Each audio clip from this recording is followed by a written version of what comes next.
Hello, Internet. How are we this evening? Can you guys hear me? Because I can't hear myself. All right, I think I'm there.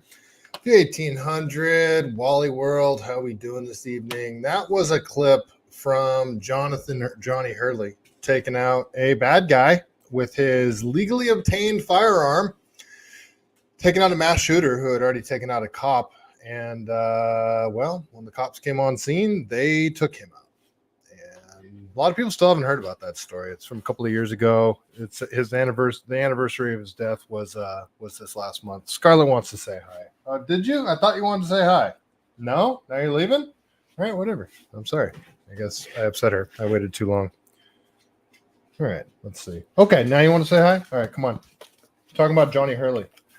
So I wanted to give him a little shout out since his anniversary of his heroic death just happened a few days ago. So yeah, how's everybody this evening? Didn't mean to start off with a somber one, but had to give Johnny Hurley a shout out. All right, folks, what is going on? We have a ton of stuff to get into. My audio sounds weird tonight, and I don't know why. Crap, I forgot to silence my phone. We have tons of Oakland stuff to get into. There's a local story I want to talk about before I get started. Let me put my phone on Do Not Disturb. There we go. I did laundry today, you guys, and then I left all my shirts at the laundromat. Yeah, all of them. Like all of my shirts that I wear regularly anyway. They're sitting on a table at the laundromat right now. I just realized that I forgot them when I got out of the shower now. Hallucinate. Nice to see you. Howdy. It's it's a fun Sunday. It was hot today. I love the summer. I love it so much. And we have a ton of Oakland crap to get into, LA stuff to get into, San Francisco stuff to get into. These doing a show just once a week it's interesting because you really see how much stuff happens in just 1 week. So that's why these shows have sort of become California only shows, because so much insane crap that happens in California on a weekly basis.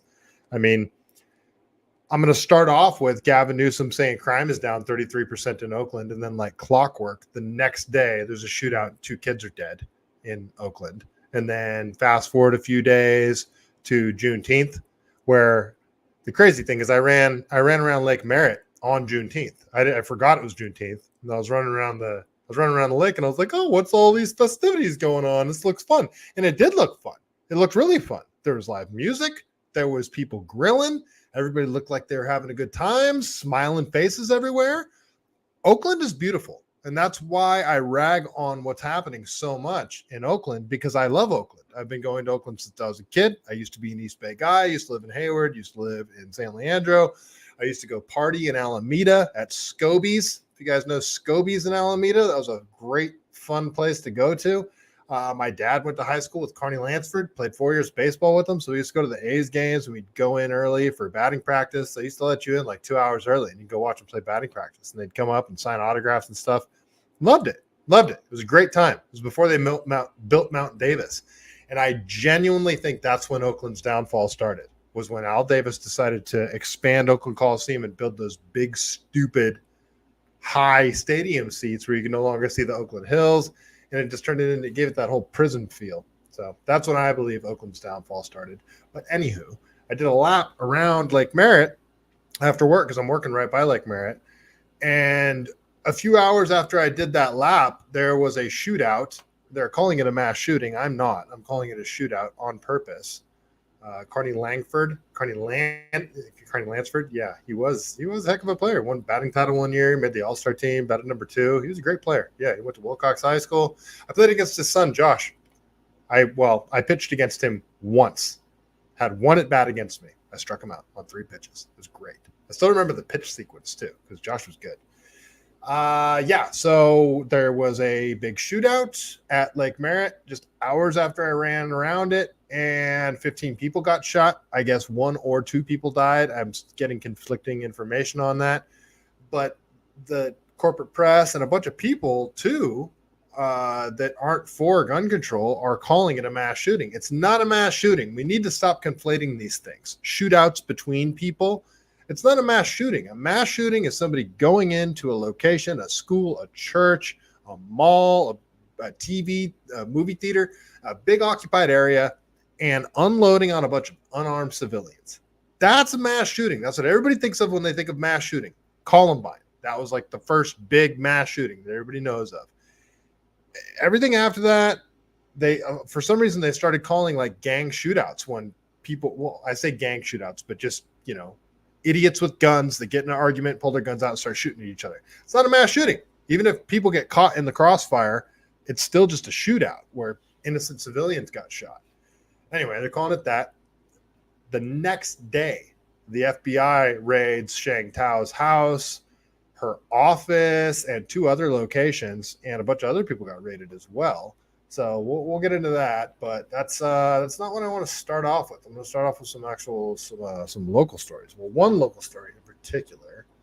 Let's see. Let's go over. So this is because it's right in my backyard. This is right over here in Boulder Creek, in San Lorenzo Valley. It's my stomping grounds. So I wanted to start off with this story because it's a feel good story, but it's still kind of interesting how it happened. Why?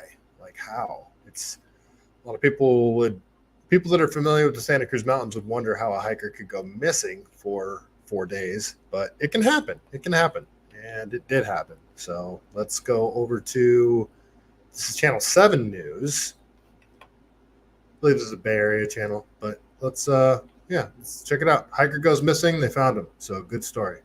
Amazing story, new at 11. A Santa Cruz County man is back home tonight after spending 10 days in the mountains.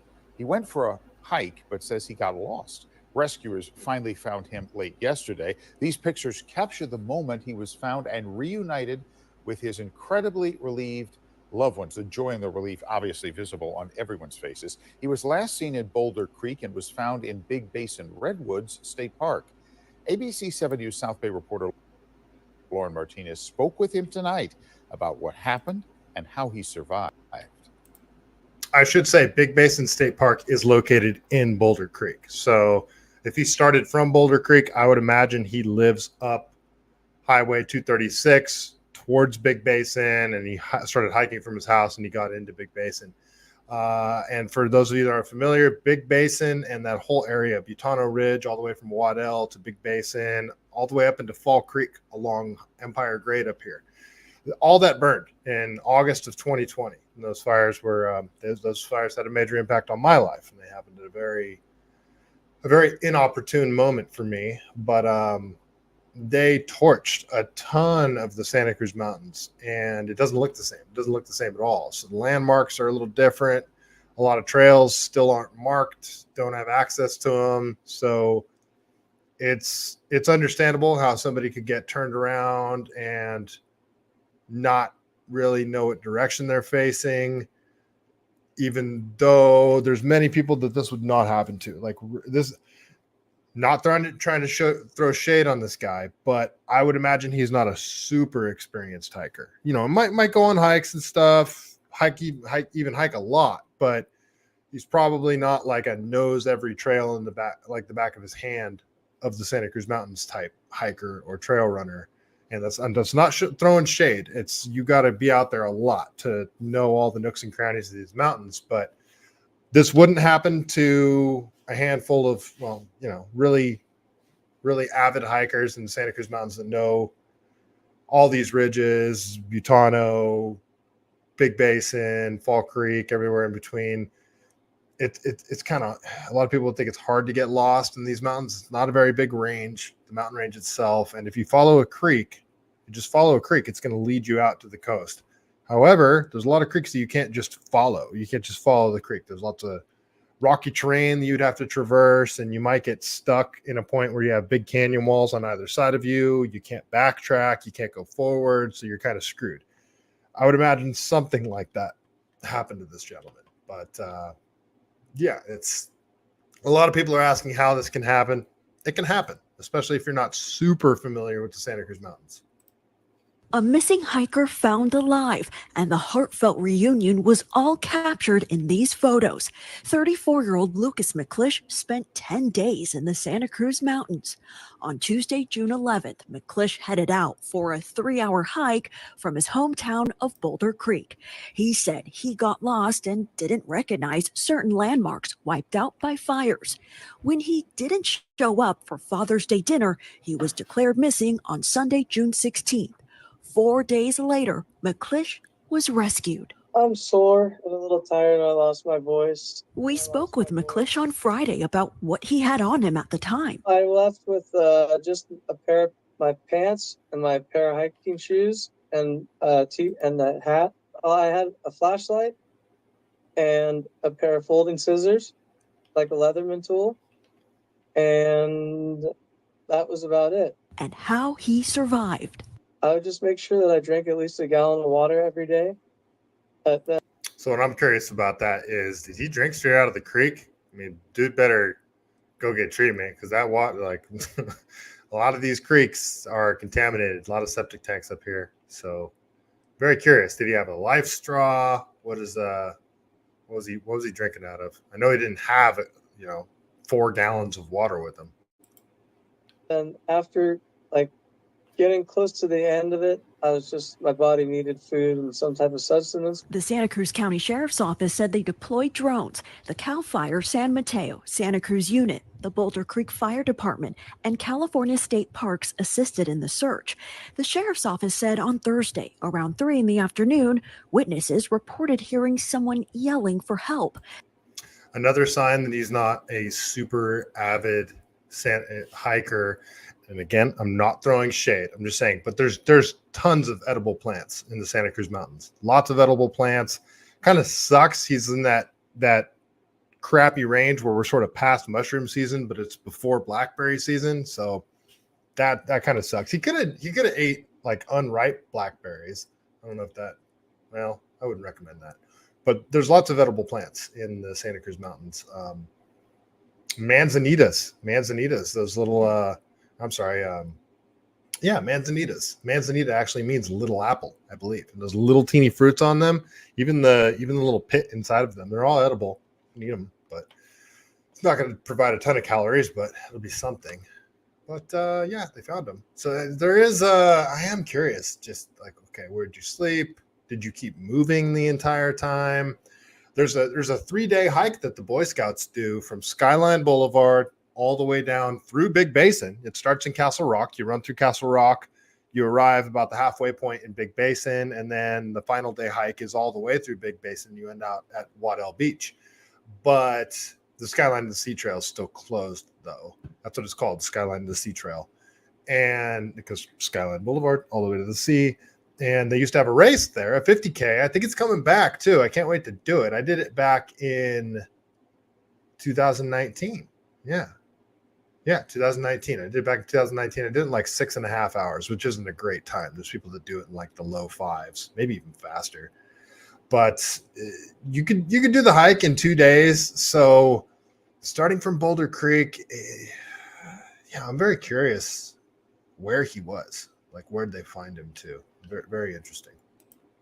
McClish was found in a remote canyon in Big Basin State Park. He was moved to see all the boots and paws on the ground looking for him. It was just really humbling and I don't know. It was an awesome experience. Both him and his family are feeling grateful for all the help they've received. So I'd be willing to bet that if he lives in Boulder Creek and he got lost, he was probably trying to figure his way back to his house instead of just being like, all right, I'm lost. It's time to face the music and continue to the beach, because any creek that you follow is going to continue to the beach. If you go downstream, most creeks, you can't really follow them all the way upstream. You're going to hit rocks, little teeny waterfalls that you can't go over, dangerous situations. So he probably traveled in circles. That's probably what he ended up doing. I'd love to talk to this guy. I'd love to actually interview him. So interesting story. Let's see. Terry Wallace, the RGS, Northside. Nice to see you guys. Terry Wallace, he said he was just planning on being gone for a few hours. That's how it always goes. That's how it always goes when people get lost for multiple days. That's why, it's always good if you're I don't I don't follow these rules myself a lot, but it's always good to have, like those foil emergency blankets that fold up really small. It's always good to have one of those in your pack. It's always good to have a life straw in your pack, some matches, maybe a lighter, in a waterproof, like Ziploc bag type thing. Obviously a map. Like all these things are always good to have in your bag. So, yeah. Hallucinate. Why is his face gray? Probably from dirt. Are you talking about after he got cleaned off, or he could have gone to an In-N-Out burger? No, he couldn't have, Wally. We don't have those in Santa Cruz. We could have had one in Santa Cruz, but Santa Cruz locals didn't want to freaking drive through. Yeah, it's curious how he got lost, but he was probably traveling in circles. And that's just what I imagine. Northside. Coach, I've seen this a couple of times in Santa Cruz Mountains. Very confusing how people can get lost on trails they should know. Yeah, it happens though. And I mean, after these fires, there is like things look different. What's funny? You can't call it lost, but I ended up off the trail up in Fall Creek, up above the Lost Empire Trail. Everything up there burned. So there's only one trail up there really that people do, the Big Ben Loop. And once you get up to Big Ben, it's a tree. It's like a famous tree up there, really big old growth redwood. And you come down, there's a series of switchbacks. And I actually ran it when the fires were still burning, technically still burning, like they're still smoldering and stuff. Don't ask. It was a tough time in my life. So I just needed to get out there and see what was going on. But I ended up off the trail. The trail just kind of disappeared. I couldn't see where it was anymore. The thing is, if you understand the ridges and like what direction you're pointing, you don't even really need the trail necessarily. But yeah, you can get lost, man. It can happen. It can happen to the best of us. So interesting story. That's about it though. His family are stoked. This guy's got I believe it's a Santa Cruz Mountain hat on that he's wearing. So thankful and blessed. And they won't be hitting the trails anytime soon. I did enough hiking for probably the whole rest of the year. Me too. We've all hiked a lot. In the South Bay. I hope that's not true. I hope he's back out there soon. He'll be all right. And now he's got a story to tell for the rest of his life. And I'd love to talk to this guy. I probably will end up meeting this dude, especially if he lives up 236. I got a bunch of friends that live up there, so I know someone that knows this guy, and I can't wait to talk to him. So that's it. That's the local story I wanted to start off with. Let's see, you guys, if you're watching, you know what you should join? You should join the California Parents Union. If you're a Californian and you got kids in school, you're a teacher, or you just aren't happy with all the wokeness that's going on in California schools and you want to fight back against it, the teachers unions. If you're a teacher and you want to leave the teachers union, California Parents Union. It is a great resource. You got legal resources on there. You can meet other like-minded people. The teachers union makes it very difficult to leave the teachers union. And if you don't join the teachers union as a teacher, they make it very difficult to basically find permanent employment. So it's a good resource to have. So it also, if you go, and it's $25 for the year. It's not a lot, and you get a lot out of it if you want to utilize the resources that are available to you. And we will be having in-person events, speaking events, things coming up that will help fight back against all the nonsense that's going on in California schools. So California Parents Union, if you use the link, let's see, I'll throw it up on screen here. If you use the link, CaliforniaParentsUnion.com/CaliBased, it also helps support the show when you sign up. So I encourage all you guys to go check that out. Sign up for the California Parents Union. It's a good resource to have. All right, we'll continue here. Take this off the screen. CaliforniaParentsUnion.com/CaliBased. Go sign up. All right, let's see. Let's keep going here. We've got, okay. I think we're getting to the Oakland stuff now, shall we? Yeah, we might as well. So we'll start off. We'll go over to Kevin Dalton. And I talked about this a little bit already last episode, but we're going to do it again. Actually, it might have been, no, it was the episode before that. So last week I interviewed the Crowds on Demand dude. What'd you guys think of him, by the way? I actually liked him. I mean, I think there's some things that he couldn't say that he probably wanted to say, and things he would probably talk to me about offline if if we weren't live streaming. But yeah, the Crowds on Demand dude was interesting. It's definitely a lucrative business, and what the services that company provides could also be utilized by people like us, people that wanted to try to sway things in our direction as well. So yeah, it was an interesting conversation. If you guys haven't checked it out, I would. It's a fun conversation. All right, let's go over to Kevin Dalton here. The Kevin Dalton, and this was released from Gavin Newsom's personal, I believe. No, this is like the California governor account, but he says Oakland crime is down 33%, according to Governor Newsom. Crime is from K-Ron Channel 4. Crime in Oakland has dropped 33%, Gavin Newsom said on Tuesday. This includes crimes like homicide, assault, robbery, burglary, car theft, larceny, and arson. You guys believe him? You guys believe all that stuff's down? I don't, especially when you had two kids the following day. Two kids got in a shootout and were killed the following day. And, I mean, we're going to get into all of this, but this right here, this image, which you guys can't see very well, but you can see all the different line items. Each one of these is a stolen car. This is 2 days worth. This is all from Oakland. All of these are different stolen cars. So, yeah. There's a lot of people that have just stopped reporting crime as well. So, there's that. Crime isn't down 33%. I would wager to say. All right, let's keep going here. I got a ton to get through, so I'm probably going to try to roll through stuff fairly quickly tonight because I have a bunch of clips that I want to get through as well.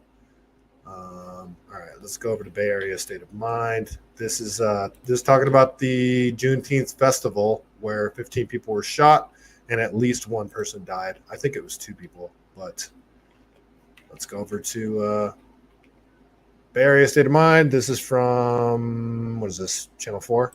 Breaking news in Oakland tonight. Dozens KTVU Fox 2. of police officers, multiple ambulances, and several city blocks closed after violence erupts during a Juneteenth celebration. Next thing you know, we all thought that we heard fireworks. So what we did was we ran from this direction. Next thing you hear another boom, boom, boom, boom, boom from the other side of the lake. Reports of a shooting tonight at Oakland's Lake Merrit. Good evening. I'm Julie Hayner. And I'm Mike Meeback. Let's get right to KTVU's Amber Lee with the very latest on this breaking news that started around 8:45 tonight. Amber, what's going on right now? Mike, we could see a massive police presence out here. Behind me, I counted at least 24 police patrol cars. And beyond my line of sight, you can tell with the flashing lights, there are plenty more in the area. Now, the mood has been very chaotic, confrontational. I've seen participants in this Juneteenth celebration get confrontational with police verbally. When we first arrived, we saw one man who was conscious being taken away in an ambulance. Now, we have unconfirmed reports that there were at least 4 people who were injured, possibly from gunshot wounds, and one person may have been struck by a car. Now, let's hear what the witness had to say about when things started turning violent. It began to be a slideshow. It was a couple fights that were going off, but it didn't really happen. Next thing you know, we all thought that we heard fireworks. So what we did was we ran from this direction. Yeah, I'm going to go on a limb here and say that the majority of people didn't think it was fireworks, since this is, Oakland. Next thing you hear another boom, boom, boom, boom, boom from the other side of the lake. We come down here, we're walking, and my sister sprints across the street where she's seen one of her friends were laying out, choking on his blood. We all came out here to celebrate our culture, our freedom. You see people are still out here singing and dancing. This is not fun. Just two or 3 years ago, this happened, and it seems to be a repeating cycle. It needs to be some kind of change in the community, but I pray for the people that might have been lost. I hope that they weren't. Okay. You know what? I have Breaking news in Oakland tonight. I have some footage from this that I want to show, but I don't know if I'm going to be able to find it here. So let's see. My bookmarks folder, my Oakland bookmarks folder is out of control right now. And I don't know if I'm going to be able to find it, but hopefully I can. Because there's video of the shootout itself that is pretty gnarly. But don't worry, it doesn't show like actual people getting shot. But it might as well.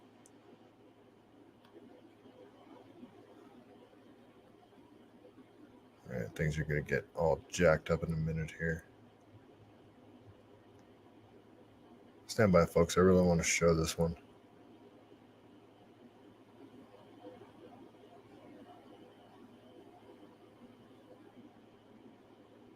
Oh man, my folder got too out of whack. All right, I'm not gonna be able to show that one. Just mine. In bookmarks, you have different folders which you're not allowed. You can't search within them. You guys don't care. It jumbles all your videos up that you got saved, and it makes them hard to find. Damn it! I really wanted to show this too. Where is it? Wait. No, that's not it. Damn it. Yeah, see, everything's just all jumbled up now.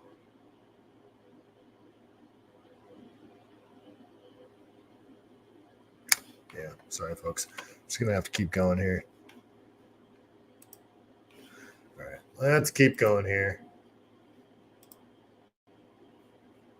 Check the chat. RGS. He never answered your question about the lawsuit. He kind of did, but, you know, he had to tiptoe around that question. But, yeah, that was kind of a spicy question, too. So, I don't know. I'm not sure. Let's see. 1800. Oh, 1984 quote. Yeah, I know. Gavin Newsom just gaslights like crazy. I like to read 1984 like once a year, maybe once every couple of years, just to see how close to reality is. Yes, I'll say it again. Use gang violence statistics in the gun deaths of kids. If you take gang violence out of the toasters and car accidents, kill more kids than guns. If you take out gang violence, then toasters and do toasters really kill kids? That's kind of crazy. I didn't know toasters killed kids. I didn't know that was a big thing. All right, let's keep going here. So this is an image of the shooters. So that's a pretty big muzzle flash here. So you guys see this? And I guess they're claiming this is from the Juneteenth shootout. And you can see here, it's either an AK pistol or the stock isn't folded out. And you can see clearly it has a standard AK magazine. That's not a 10-round magazine, obviously. So this is not and I don't even think you can have an AK in California, just ARs.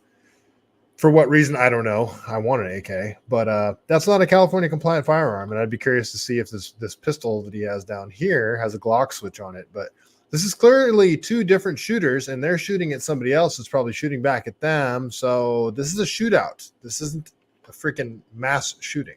It's very frustrating. Keep going here. Okay. So now the big news that broke last week on Tuesday or Wednesday or whatever, and Sheng Tao got raided by the FBI. The funny thing is, I mean, it really took away from the FBI's credibility when they raided Mar-a-Lago. And now when they raid somebody, you almost have to like treat it with a grain of salt. It's like, okay, who do I trust less? The mayor of Oakland, Sheng Tao, or the FBI? Take your pick. I don't trust either of them. But this is for alleged like pay to play stuff, possibly racketeering. Like several different crimes. So let's go over to KPIX channel 5, and see what they have to say about Sheng Tao getting raided, who hasn't been seen since. I don't know if nobody can find her, but nobody's seen her.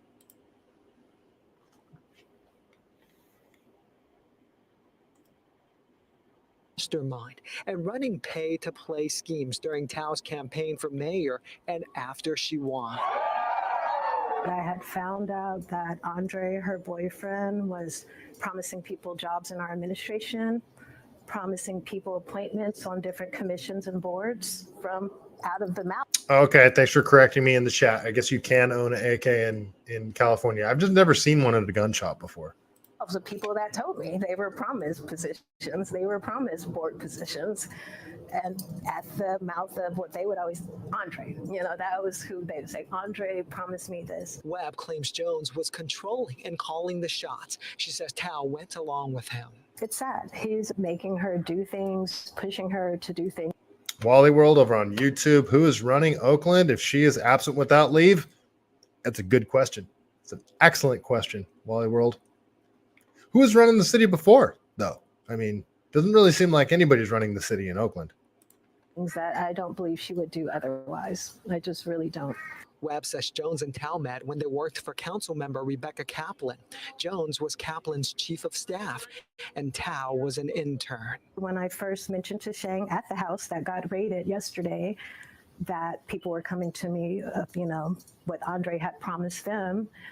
And her response to me was, just ignore Andre. You're going to be making close to $200,000. So it sounds like this chick was doing some super shady shit. Her boyfriend, Andre, was basically selling jobs within the mayor's office, so quite literally pay to play schemes. And this chick resigned over it. And Sheng Tao, I don't know who's really running the show, her boyfriend or her, but it doesn't look good. Just ignore it. And it just hurt my heart. I just looked at her and I told her, I don't care about the money. After Tao won the election in November, Webb says she resigned on New Year's Eve 2022. She says in early 2023, she complained to the city council and the Public Ethics Commission about the pay-to-play allegation. She says the council ignored her complaint. The Ethics Commission sent a follow-up email requesting evidence, but Webb could not produce physical evidence, so that complaint. All righty. Let's keep going with the Sheng Tao stuff because there's quite a bit of it to get into. So this is an actual text message from Sheng Tao to, I wonder if this was the same. This is between a city council member and Sheng Tao. Well, and Sheng Tao was a councilwoman at the time, but it just says, it only shows the one text message from her. It says, P.S. F the haters. You are a badass mother effing chief. Having people underestimate us as their weakness. Love you, and the haters are hating because we're the number one and number two bitches in charge of our city. Bye, Felicia. They wish they were us. Okay, this is who was running Oakland. This chick just sounds like, a moron, for lack of a better term. But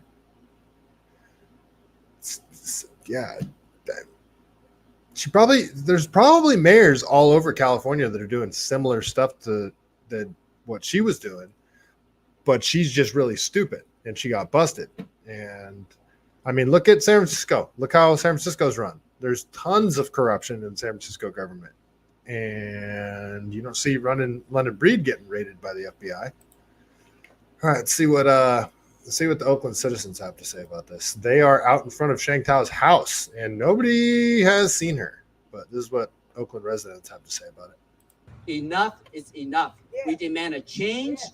And we want them to listen to us. We want the public who are voting to hold them accountable. Yes. Because nobody should live in Oakland under these horrible circumstances. Yes. We have blight, homelessness on the street. We have violence that's out of control. We have businesses that are going out in the number of thousands, in and out, Denny's, you name it. Many thousands of small mom and pops. It's enough.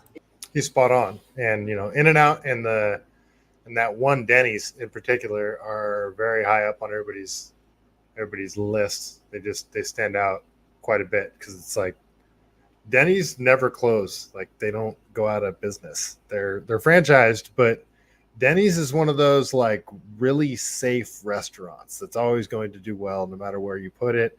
They still got one over in Emeryville. Used to eat there all the time. And same thing with In-N-Out. In-N-Out Burger, that was the first In-N-Out that's ever closed. You open up an In-N-Out Burger and you are raking in the dough.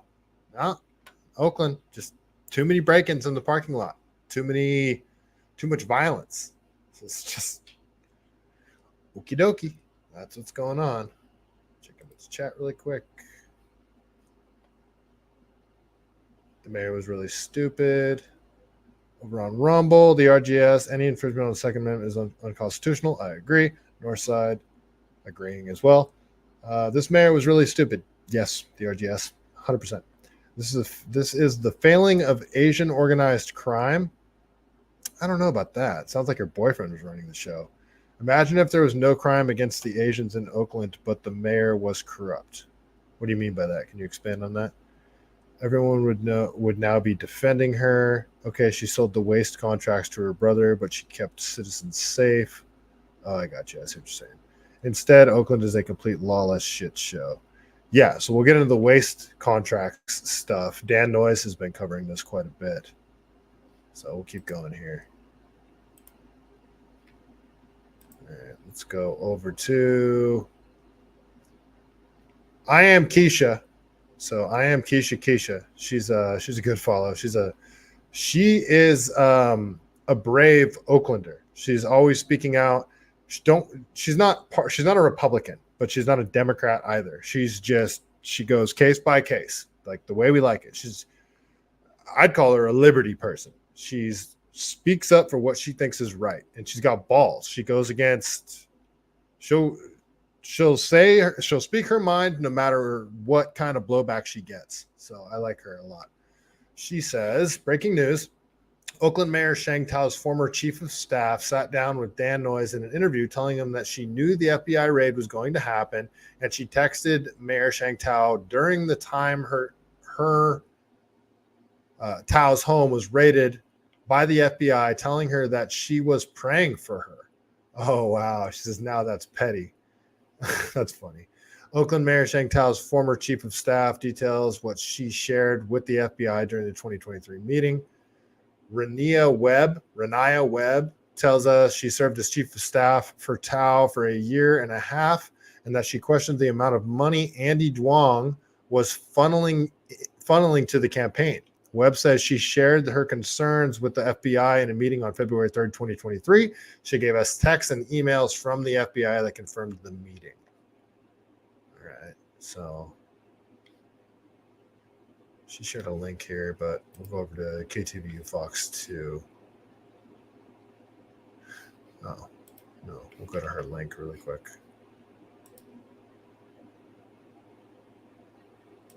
Where's the Dan Noyes one? Okay, never mind. Let's go over to Dan Noyes here. So Dan Noyes is a reporter for I believe Channel 2. Oh, ABC. Dan Noyes says former San Francisco prosecutor and federal prosecutor Tony Brass is now the attorney for Oakland Mayor Sheng Tao, whose home the FBI raided Thursday. He just texted me. Okay, and he's quoting the attorney. Mayor Tao is ready, willing, and able to cooperate fully with the federal investigators. She has nothing to hide. It's unfortunate that she had to endure the bad optics of having the search warrant executed on her home. She would have cooperated with this investigation without the need for the search.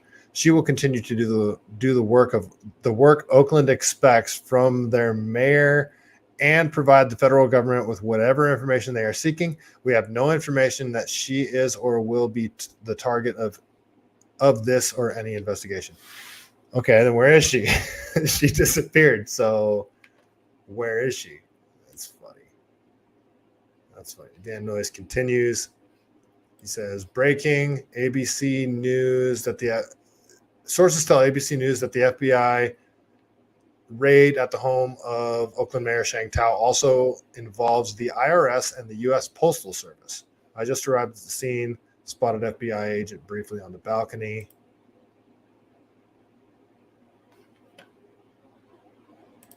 Okay, so let's go to this article here. So I don't know this this news organization, Zenny Report News, but this is, I don't know if this is an opinion piece, but this is from Zenny Abraham. Did Renaya Webb trigger FBI raid on the Oakland Mayor Sheng Tao's home? This story was updated. Okay, let's see. Update. Ms. Webb shared more text messages with Zenaya 6 Media during our time with communications during February of 2023. After withholding them for a while, I can now release them. Why? Because the FBI raid, Renaya Webb did not tell the mainstream media the same story she told me back then. Webb even shared with Zenny Media that she was upset with the Oakland police chief, Lerone Armstrong, and because she believed that Oakland police were observing her for unstated reasons. Oakland police officer Aaron Smith assured Webb that OPD was not observing her since Webb now has a media presence. What she says has to be carefully considered. Then Renaya Webb, as the outgoing chief of staff, and Tao, both while she was a council member and the mayor-elect, was focused on Andre Jones, the mayor's boyfriend. Now, after the FBI raid, she mentions California Waste Solutions as if she talked about them back then. The photo below, this is horribly written. This article is horribly written. But here, let's go to her YouTube video because I'm having trouble. I hate it when people write like they talk, even with like the slang in there and not going back and having like tense agreement problems in their sentences. It annoys me. So let's just watch this video on YouTube.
You guys got no sound on this right now? Let's see. I can hear it just fine. Let's see here. You still got no sound? Let's see. Iron Ronin, nice to see you over on YouTube. Terry Wallace, the RGS. What the heck? I don't know why it doesn't have sound. Let me all right, let me stop sharing and go back to it. All right. My apologies. Stand by. All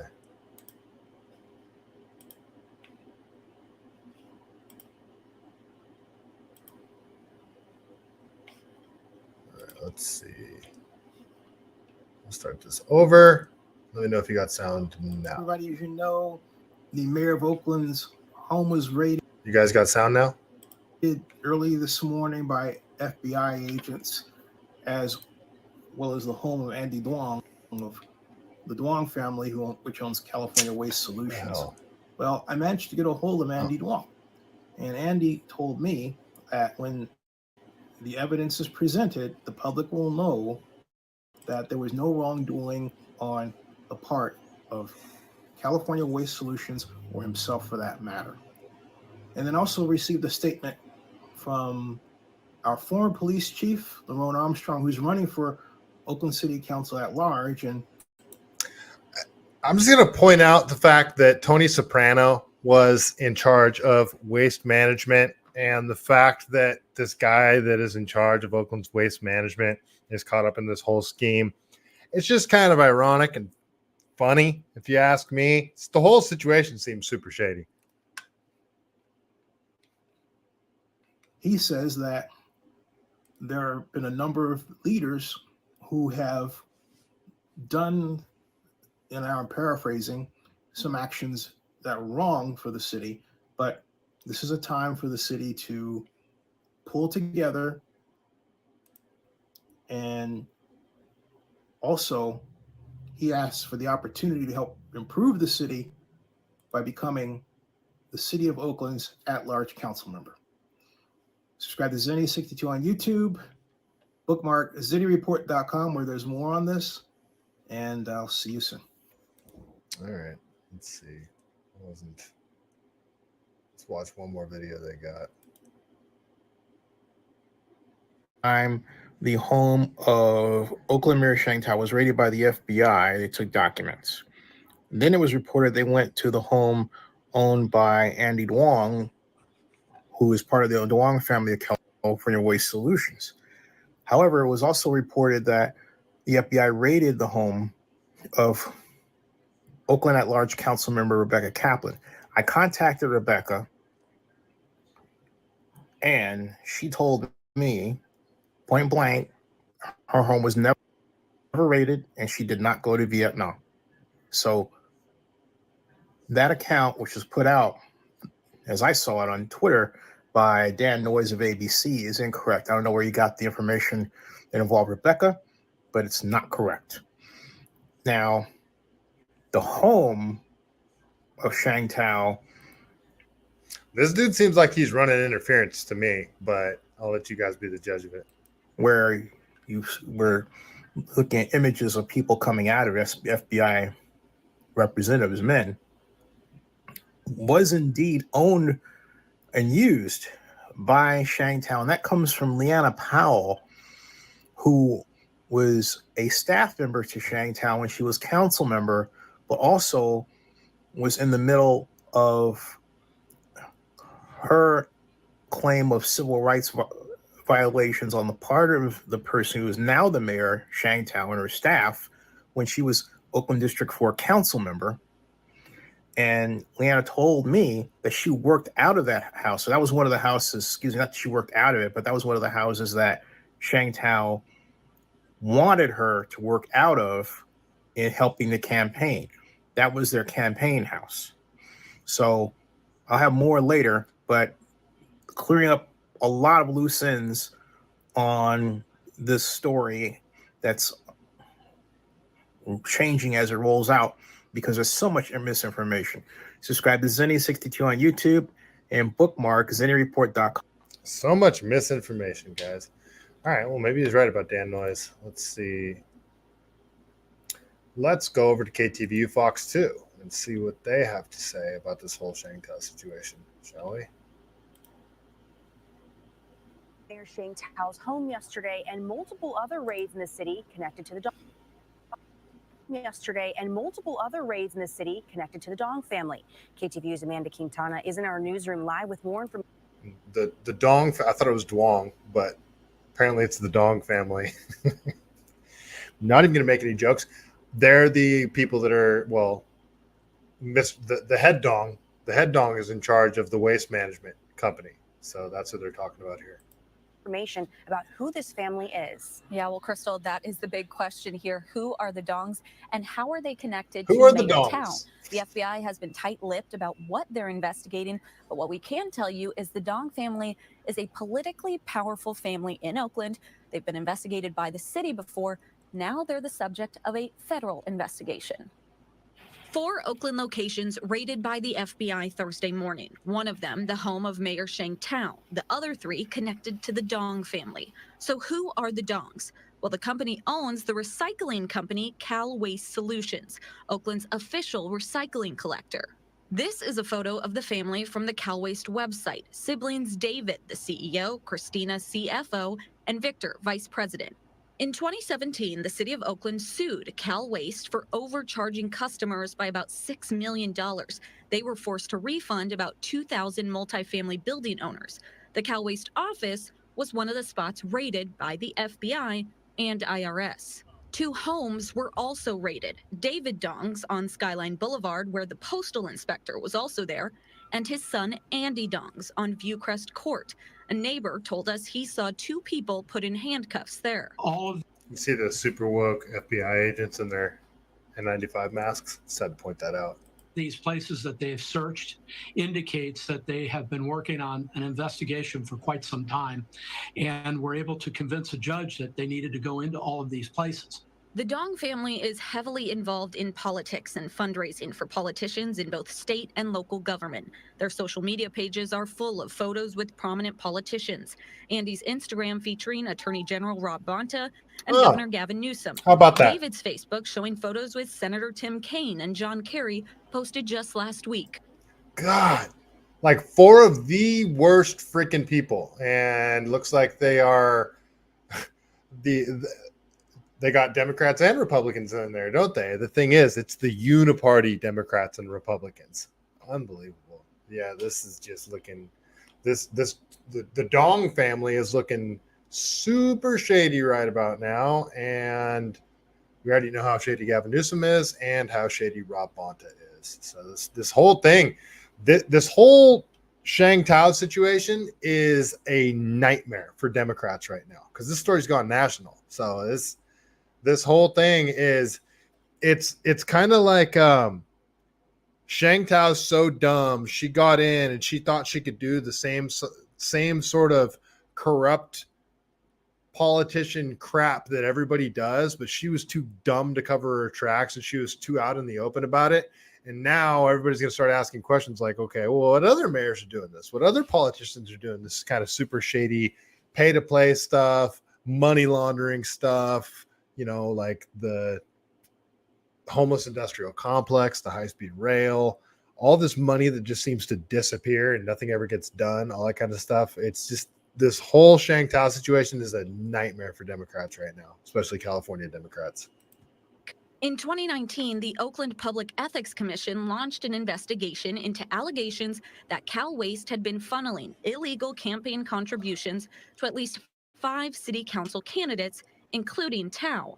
Later, a campaign finance watchdog launched its own investigation into Andy Dong for laundering campaign contributions. Well, there is at least probable cause to suspect that there might be some federal violation here, and that's how you get an FBI raid. So my understanding is that prior inquiries into this family, involved campaign contributions, which are typically a local or state issue.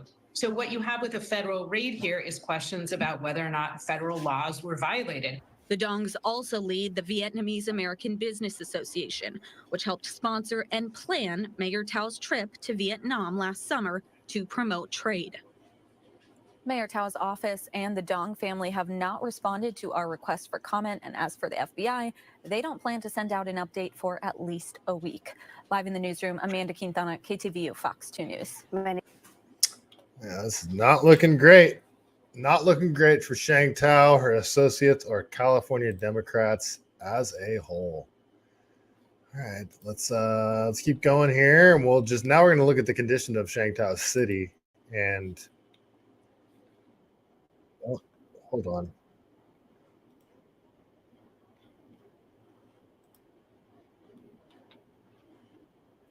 Sorry, kept going with another video started playing really quick. All right, let's check the chat really quick here. Terry Wallace, shouldn't Sheng be gaslighting? Telling us this. Misinformation is a code word for it was the truth. 100%. FBI just wants their cut. Yeah, kind of. So a lot of the things that happens with campaign contributions when they come from, like trade unions or really large corporations or waste management companies, is they'll contribute a ton of money to a campaign, and then that same company, go figure, will get some sort of contract, some sort of state contract later, and they can sort of name their price for the state contract. And you overbid the project by 20-30%, you get all this extra money. The people that got the contract can sort of line their pockets, and then politicians can get some money on the back end, non-governmental organizations. It's this whole revolving door of corruption. And it's what we're seeing with the homeless industrial complex right now. It's what we're seeing with low-income housing that's being built in public-private partnerships, in what they're calling, like this tower that they just opened over on Skid Row in LA that we're going to talk about in a little bit. All this stuff is it's why California can't find $24 billion in homeless funding that's supposed to get people off the streets. And they all say it's just a housing problem. You hear this repeatedly. It's a housing problem. We just need more housing. We just need affordable housing for the homeless. And to me, it's one of those things where it's like they think if they say it enough, people will believe it. And that's kind of true. If ordinary, like, normies that aren't paying attention, they hear people that they sort of trust or that they think are credible people say the same thing 3 times, it becomes fact in their mind to them. So if you hear 3 times that the homeless problem is just a housing problem, we just need more housing, we need affordable housing. If you hear that enough, you just sort of accept it as true. When it's the furthest thing from the truth, and it's really easy to see that it's not true if you just sort of look at it. Like, look at the vast majority of people that are on the streets. Are there people that are living on the streets that are fully employed? They're really trying to get back on their feet, all that kind of thing. Yeah, there's a very small percentage of people living on the streets that fell on hard times, have a full-time job, just can't get by. Very small percentage of that. The vast majority of people living on the streets, whether it's living in tents, whether it's living directly on the sidewalk with no tent, or living out of a RV that's broken down or about to break down, the vast majority of them is because of addiction. And then people will say the mental health aspect. Well, what exacerbates, am I saying that right? Exacerbates? What makes mental health problems worse? Drugs. Anybody that has been around someone that suffered from addiction knows that is usually coupled with some sort of mental health issue. The more somebody does hard drugs, the worse that mental health problem gets. It's a vicious cycle. And anybody that's been around somebody that suffers from addiction, that's been in and out of jail, is addicted to hard drugs, knows that it's usually coupled with mental health. And if you can remove drugs from the equation, that mental health drastically improves. So the number one aspect, the number one contributing factor to homelessness and addiction is the ability to get drugs, the ability to do drugs, and the availability of the paraphernalia to do said drugs. So it's accepted that we can just do drugs out on the streets. It's accepted that there's drug dealers that aren't going to be prosecuted. And most cities in California have what's called a needle exchange program, where there's no exchange going on. You're supposed to bring back a dirty needle and they'll give you a fresh needle. It's not what ends up happening. They just hand out needles. And then you end up with a bunch of used needles in the streets, in the waterways, down the storm drains, all over the place. All of this stuff together makes the problem so much worse. And they try to sell this as, well, we just need to build housing. So then all these addicted people that we're still going to allow the drug dealers to operate on the streets, we're still going to allow drugs to be used, we're still going to hand out fentanyl needles, we just need to give them a house. Like, how does that compute? And this house, this apartment, like in LA that they're building right now, are they going to have to meet any sort of standards? Are they going to have to quit doing drugs? Are drugs going to be allowed to be consumed in the actual unit themselves? If so, these places are going to get destroyed. If not, these people are going to accept a unit and they're going to end up right back out on the streets because they want to go do their drugs. And you're making the drugs still available. You're still handing out the fentanyl needles. This is all a state-funded problem. It's not rocket surgery. This isn't hard to figure out. You're allowing easy access to drugs. You're giving out the tools required to do said drugs, and you're allowing the drugs to be consumed out in the open on the sidewalks. If you do everything possible to eliminate those three things, this problem will start to move in the other direction. It'll move that needle. Then the housing thing, we just need to build more housing. You know it's a money laundering operation when I don't know how to say this nicely, but jails is housing. You got a roof over your head, you got meals coming in. Jail is housing. If it's still against the law to consume the drugs. You don't have to look. I'm against the war on drugs too, but you don't have to just okay. We're going to stop doing the war on drugs things, which means we're just going to allow drugs to be openly consumed. You can there's like an in between here. You know, like consuming fentanyl on the streets is still illegal. It's still bad for the community, bad for society. It shouldn't be allowed. People should probably be arrested if they're doing that. Now, should they be arrested and put in jail for 20 years? Probably not. Should they be arrested and have that on the record for the rest of their life and not be able to get employment? Probably not.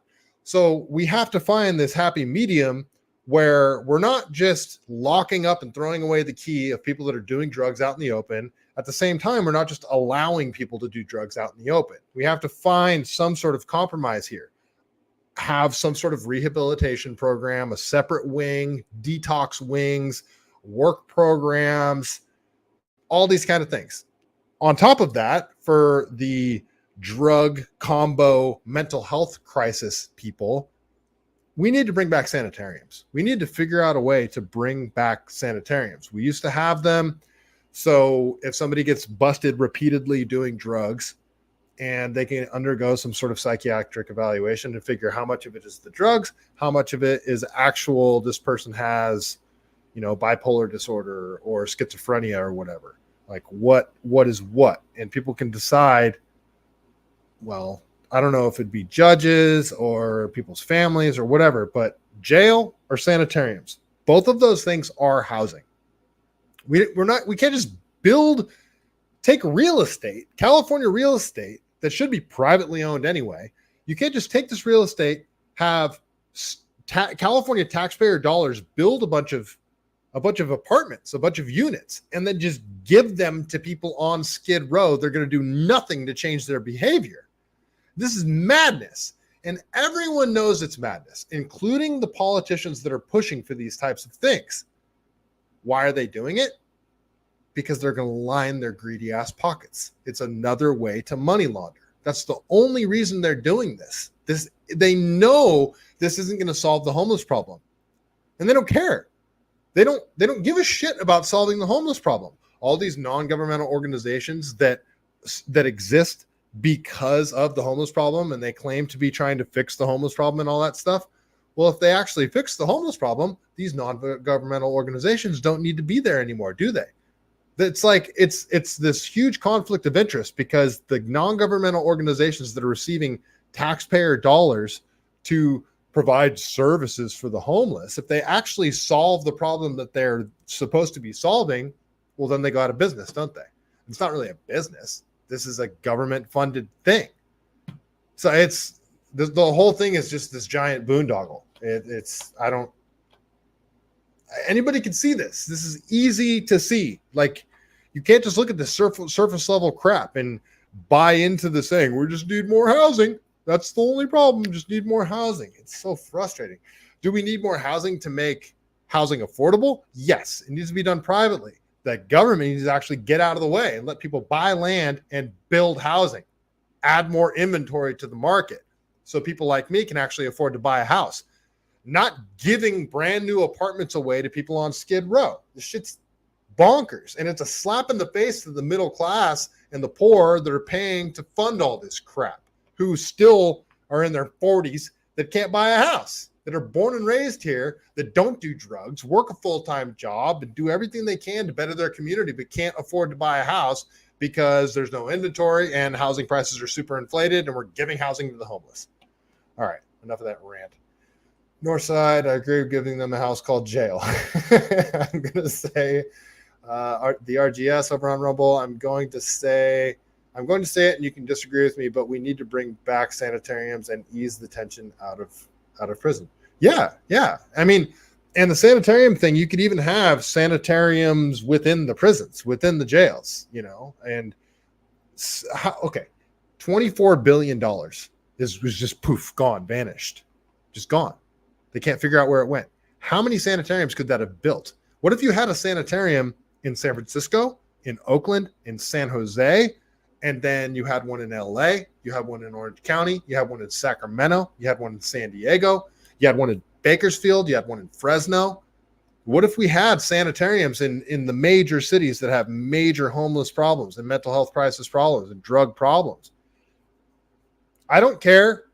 At this point, I really don't care if they are state-funded sanitariums or if they're privately funded sanitariums. We need them back. It's the whole getting rid of the sanitariums thing was a disaster, and it never should have happened. And I think we can see that now. When did we get rid of them? Back in the 80s? The last one to close down, I believe, was the Agnew Sanitarium over in Santa Clara, which, yeah. All right. Peak Grabber. Nice to see you, Peak. We over on X. We need to house them in wine country out in Napa and Sonoma's counties. Well, I mean, what's really lost in this whole thing is how many people living on the streets that are addicted to drugs could actually be productive members of society and can contribute to bettering the community if they had a little bit of actual help, not the help of giving them fentanyl needles, but the tough love kind of help where it's like, all right, we're going to lock you up against your will for 30 days. And then we're going to reassess where you're at after that 30 days. We're going to give you food. We're going to give you fluids. We're going to allow you to get exercise every day, some sun. We're going to allow you to talk to family and friends. Yes, you are technically locked up. You're in jail or whatever. But we're going to give you a path back to getting your life in your own hands, where you can control your own life. And if you play your cards right, we can expunge this from your record. We can make you clean and sober. We can put you in a work program, these types of things. That should be the actual goal. Rehabilitation. Remember, that's what jails are supposed to be there for, is rehabilitating prisoners. Why aren't we doing that? Why has that been so freaking lost? It's because it's all a giant money grab, all a giant money laundering operation. It's freaking frustrating as hell. Iron Ronin, I lived in San Jose when they closed Agnes. Yeah, this is actually a really cool looking facility from the outside. Crazy shit was happening in Coyote Creek after that. It's still happening in Coyote Creek. The jungle? Remember when they cleaned out the jungle back in like 2012, 2013 or something like that? They found 3 bodies. The jungle was the Guadalupe River near downtown, like along Highway 87, behind like Spartan Stadium, all that kind of shit.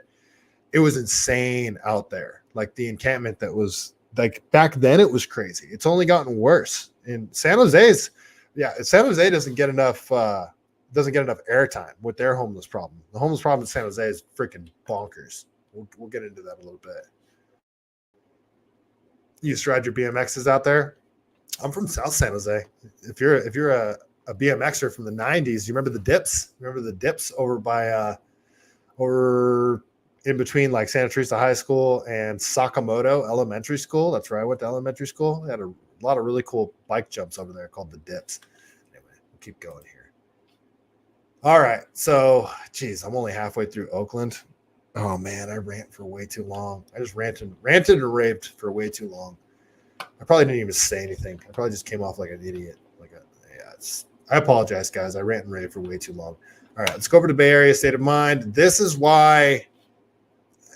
might be one of the reasons. Well, it's not why Sheng Tao got raided, but it's why Oakland gets so much criticism, because Oakland's always been bad. It's always been a rough town, but that was part of Oakland's charm. It was, it's a tough town. And the last 8 years or so, it has gone down the drain. And it's like,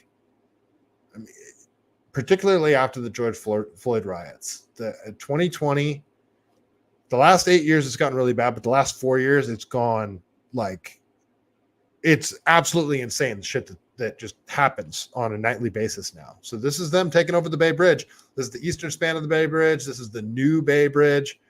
And I mean, I don't think anybody's going to be too upset when one of these people loses control of their car and it goes over the edge into the water.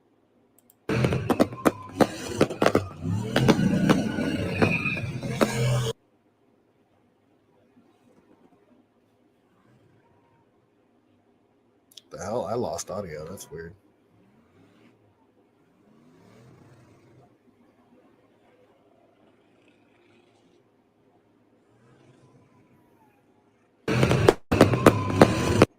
Never mind. I guess the audio just got weird on that one. So that happened like last night on the Bay Bridge. This is just a video of some dude that decided to record in the Oakland streets, and he just happened to catch a shootout, broad daylight. Like the shit that used to only happen at night is now happening in broad daylight all over the place, San Francisco and Oakland and LA. Like that's one of the major differences is this stuff happens in broad daylight now. People do not care who's around. People aren't even checking if there's cops around.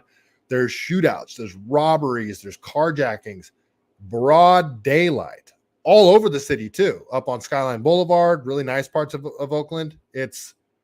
Shit is insane. This is a huge, this degree of crime didn't used to happen in Oakland. And I'm only going to be working in Oakland for a couple more weeks, and I'm going to get as much footage as I can. I'm just going to record stuff. I'm just going to drive around, just record stuff on my way home.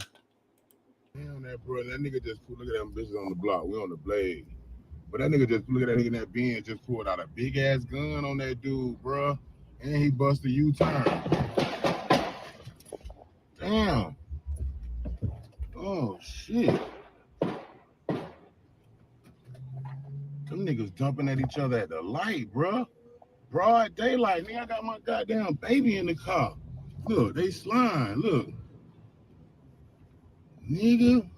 Look, them hoes out there on the blade. Nigga selling ass. Okay, so he's at 16th and International. This is West Oakland. This is a very bad part of town. But just because it's a bad part of town doesn't mean that you're not going to see a mother walking her daughter down the street. It's still a place where ordinary, everyday people live. This shit's insane. But International and 16th, this is a rough area. Ass nigga.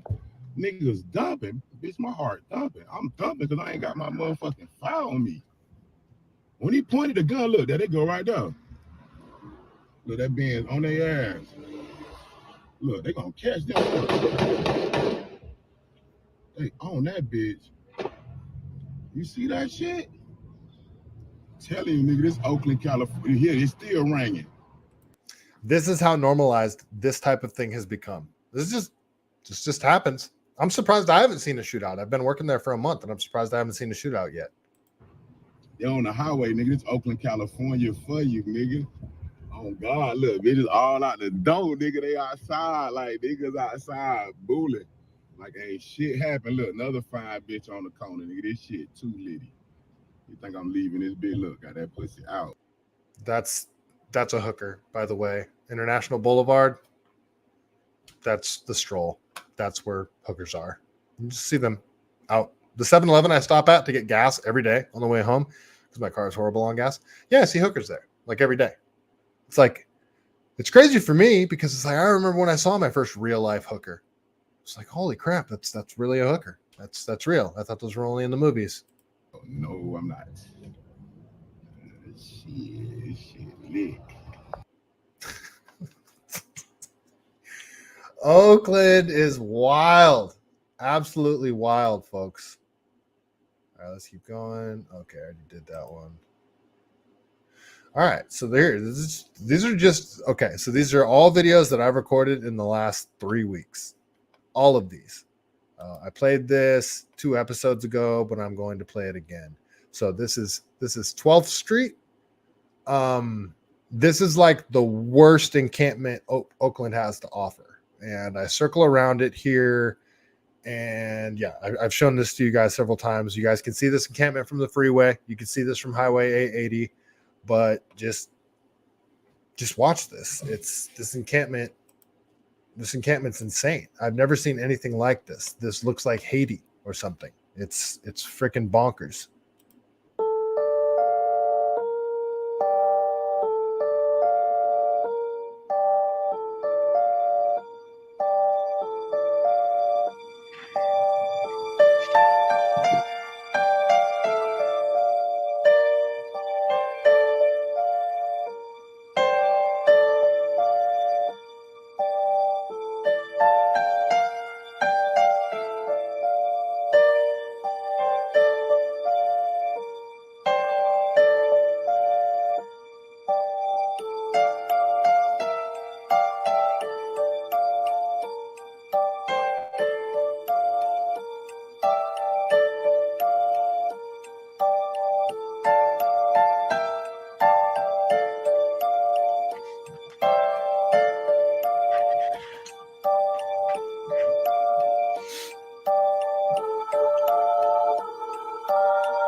Shit's insane.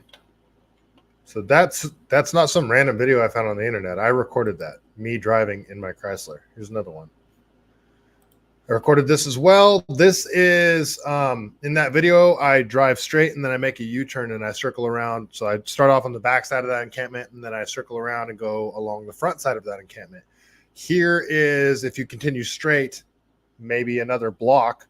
This is the same street. This is 12th Street. This is the BART tracks right above up here on the left-hand side.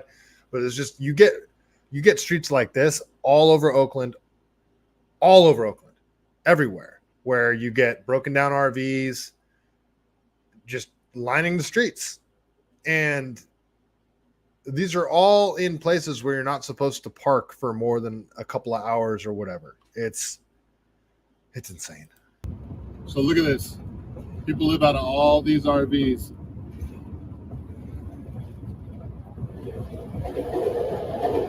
Some of these haven't moved in months. You see this one right here? Look at this on the right. Like this doesn't even have a freaking, it's like the door's gone. Let me go bigger screen. You guys see this? Like the whole side's cut out of it. It's just parked there. Shit's bananas. Some of them have caught fire. Some of them don't have wheels.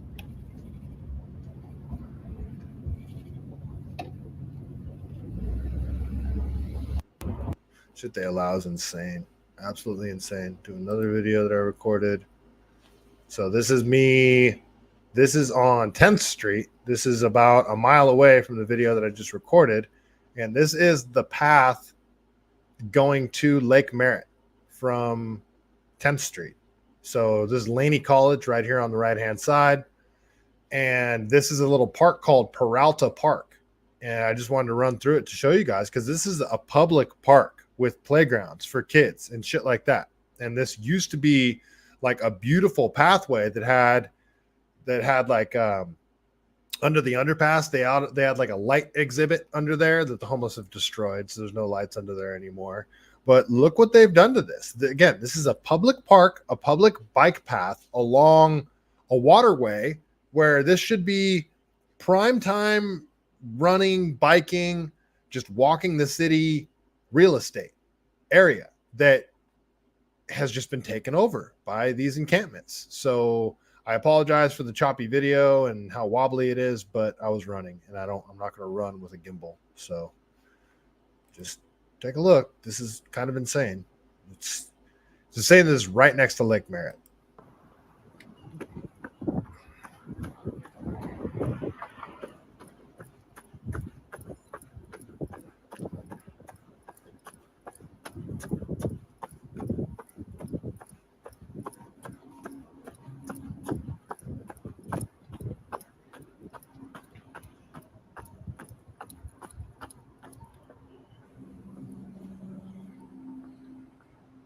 This is a park. So look at this. This is a playground. Like kids are supposed to be playing here. This grass should be all green. No, they won't even go in here to clean this up. But this is supposed to be a place where parents could take their kids and their kids could play on the swing sets and stuff. Instead, this is a giant drug den homeless encampment with broken down cars that people are living in. People brought vehicles into this area. Like somebody's got a bus in here. Watch. Peralta Park. Again, yeah, it's called Peralta Park. That dude on the bench wasn't too pleased with me videoing all this. I don't care. But look at this. This dude's got a freaking, like a short bus in here. Watch, I'll go video it.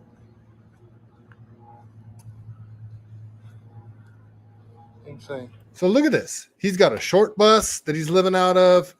He look at this, like security gating that he wrapped around, like he made a little yard for himself. He's got a motorcycle. Like, again, this is a public park. This is what's being allowed. This breaks my brain how this is allowed. This is only one of the vehicles that are in there. Around on the other side. So you see that? That's a minivan over there with no wheels on it. All the wheels are taken off of it. It's just in the public park. And again, this is along a waterway, and all of this stuff should be, like nice vegetation. It should be green, sprinkler systems. This is a public park, and they've just allowed it to become like a little mini Hooverville.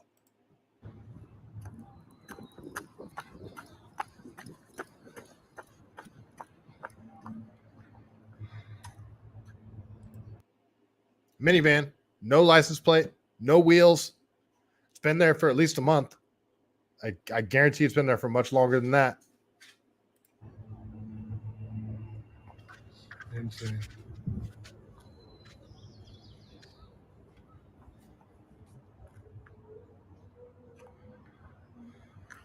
If you ran the VIN on that thing, it's probably a stolen car. It's an Infiniti.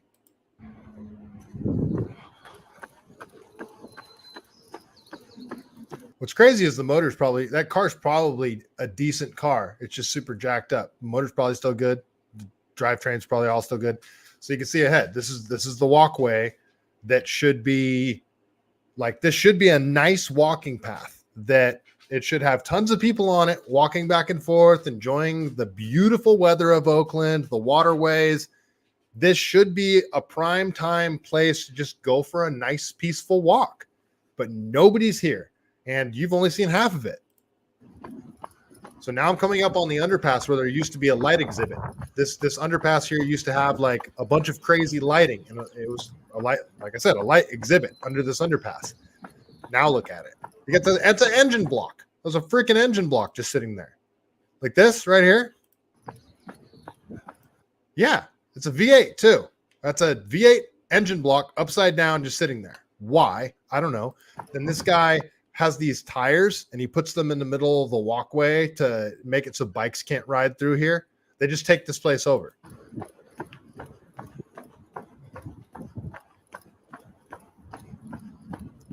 Like who's gonna walk through here aside from my dumbass? Who actually wants to walk through this and feels safe walking through this. Is a woman by herself going to walk through here? I don't think so. I mean, even grown-ass men that are small and meek, are they going to walk through here? No.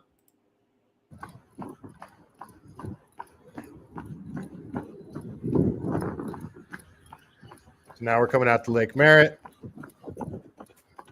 Somebody commented on this and they're like, you run through and show all the horrible areas and you don't even show how you come out at beautiful Lake Merritt. And it's like, yeah, kind of, you're right. Like I didn't show the lake, but Lake Merritt's not super beautiful. If I would have just continued my run, you would have saw more people passed out on benches on the complete other side of the lake, a mile and a half from here.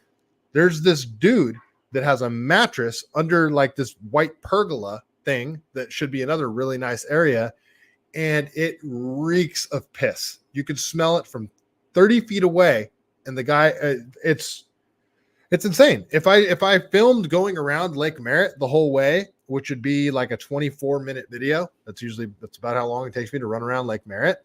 I should do it. I should just take a video of me running around Lake Merritt and the shit that you'll see. You'll see the homeless guy on his piss bed, but then you'll also see like the lady that trained birds to eat out of their hand that I met the other day. So there are still like Oakland should be a beautiful freaking city. And that's why I'm so hard on this city, because it has the potential to being one of the most beautiful cities in the country. It always has fantastic weather. You got the hills in the background. Lake Merritt is beautiful.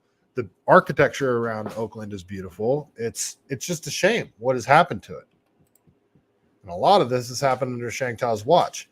This is on the other side of that underpass there. This is the day before I shot the video I just showed you guys.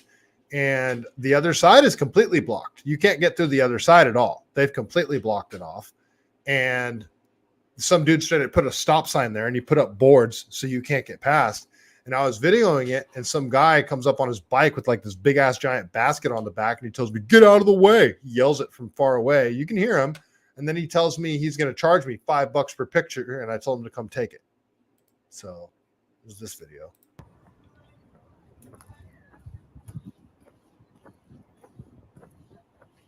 This guy here is clearly doing a drug deal.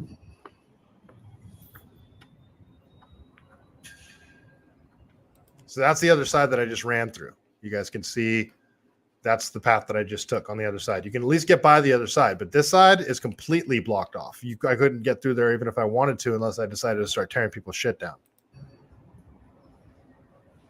That's the side I just ran through. Completely blocked. Both sides. You hear the guy? Get out of the way. What's up, bro? What's up? Fuck that. Come take it. Yeah, that guy didn't like me very much. Keep going here. Wally World, how bad does it smell here? Wally World on YouTube. It smells pretty bad. Iron Ronin over on YouTube. Homeless problem is the same as Stockton. Nearly every park is overrun with tents. It's insane. It's absolutely insane.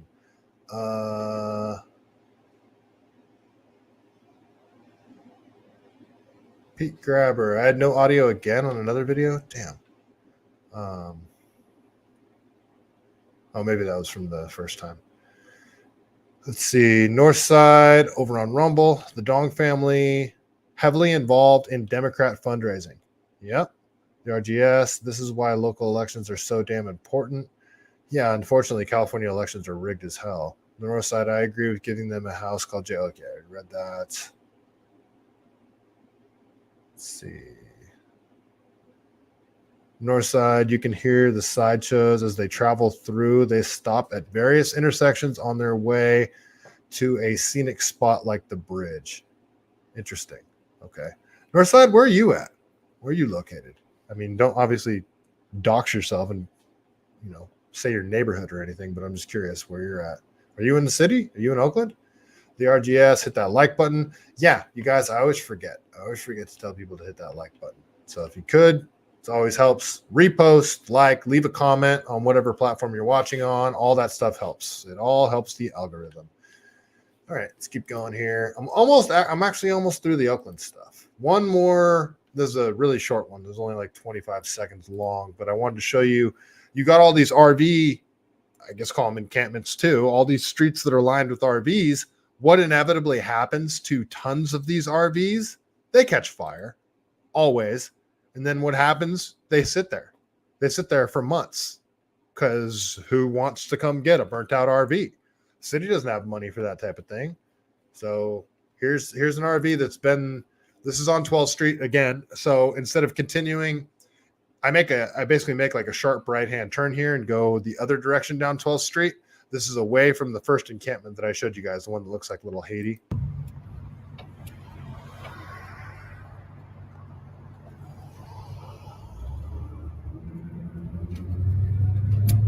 So this RV, this burnt out RV, has been sitting there for at least a month. Just sitting there. Yeah. This is what happens.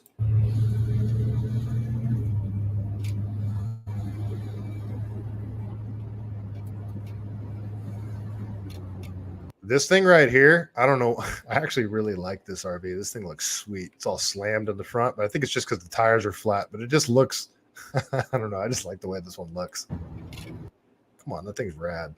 It's horrible. It's beat to shit, but I just like it.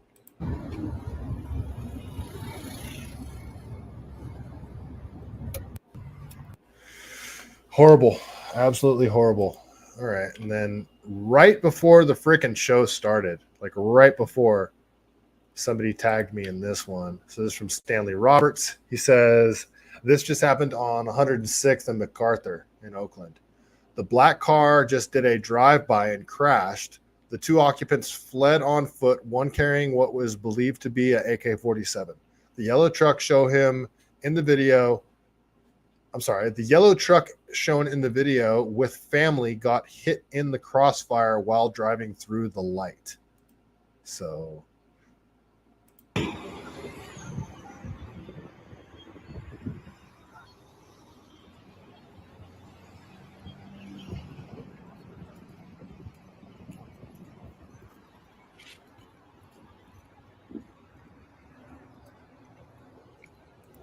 that's the truck that got hit. Looks like a Latino family. And yeah, just a random drive-by. They got caught in the crossfire.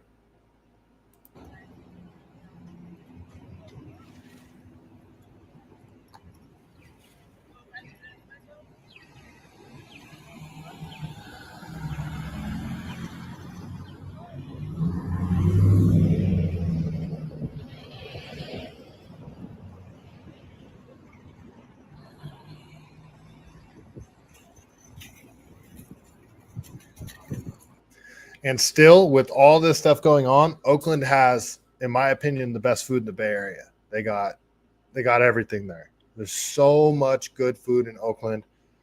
Best Mexican food, Salvadorian food. They got great barbecue out there. They got a few good Philly cheesesteak spots, the best fried chicken place, everything. They got a Hofbräu out there in Emeryville. I don't know if it's still there.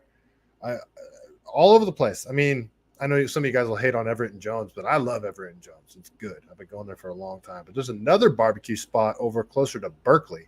And they got like a bunch of old antique stuff in the living room. It's like a living room that you walk in, and they got great ribs over there. I love Oakland.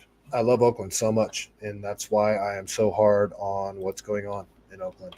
All right, it's just another angle of the same shootout that I just said. This was a drive-by. Again, they stole this black car.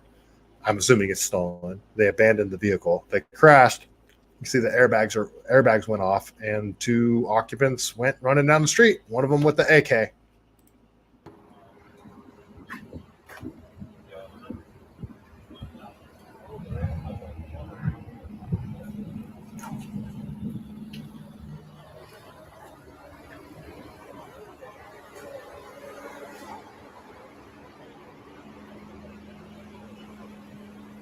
Back up a little bit. Hey, back up. Thank you.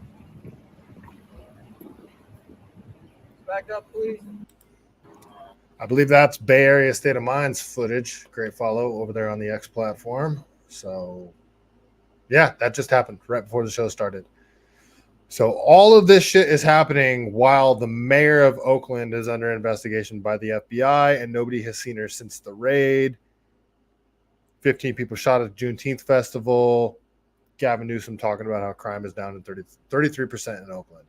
It's just also Gavin Newsom made millions of dollars available to different cities in Oakland to help fight retail theft. He did this a few months ago, probably like 6 or 7 months ago by now. But Oakland, as in their great competence, failed to fill out the paperwork on time, and they missed out on millions of dollars of taxpayer funding to help fight retail theft in Oakland. Would it have done anything? Probably not. Like, who really gives a shit? But it's the point. It's the point that they had millions of dollars available to them, and they missed out because they forgot to fill out the paperwork. Like, that's the level of competence going on in this mayor's office. And go figure, she's selling jobs. She's selling jobs out of the office. That's so what else would you expect?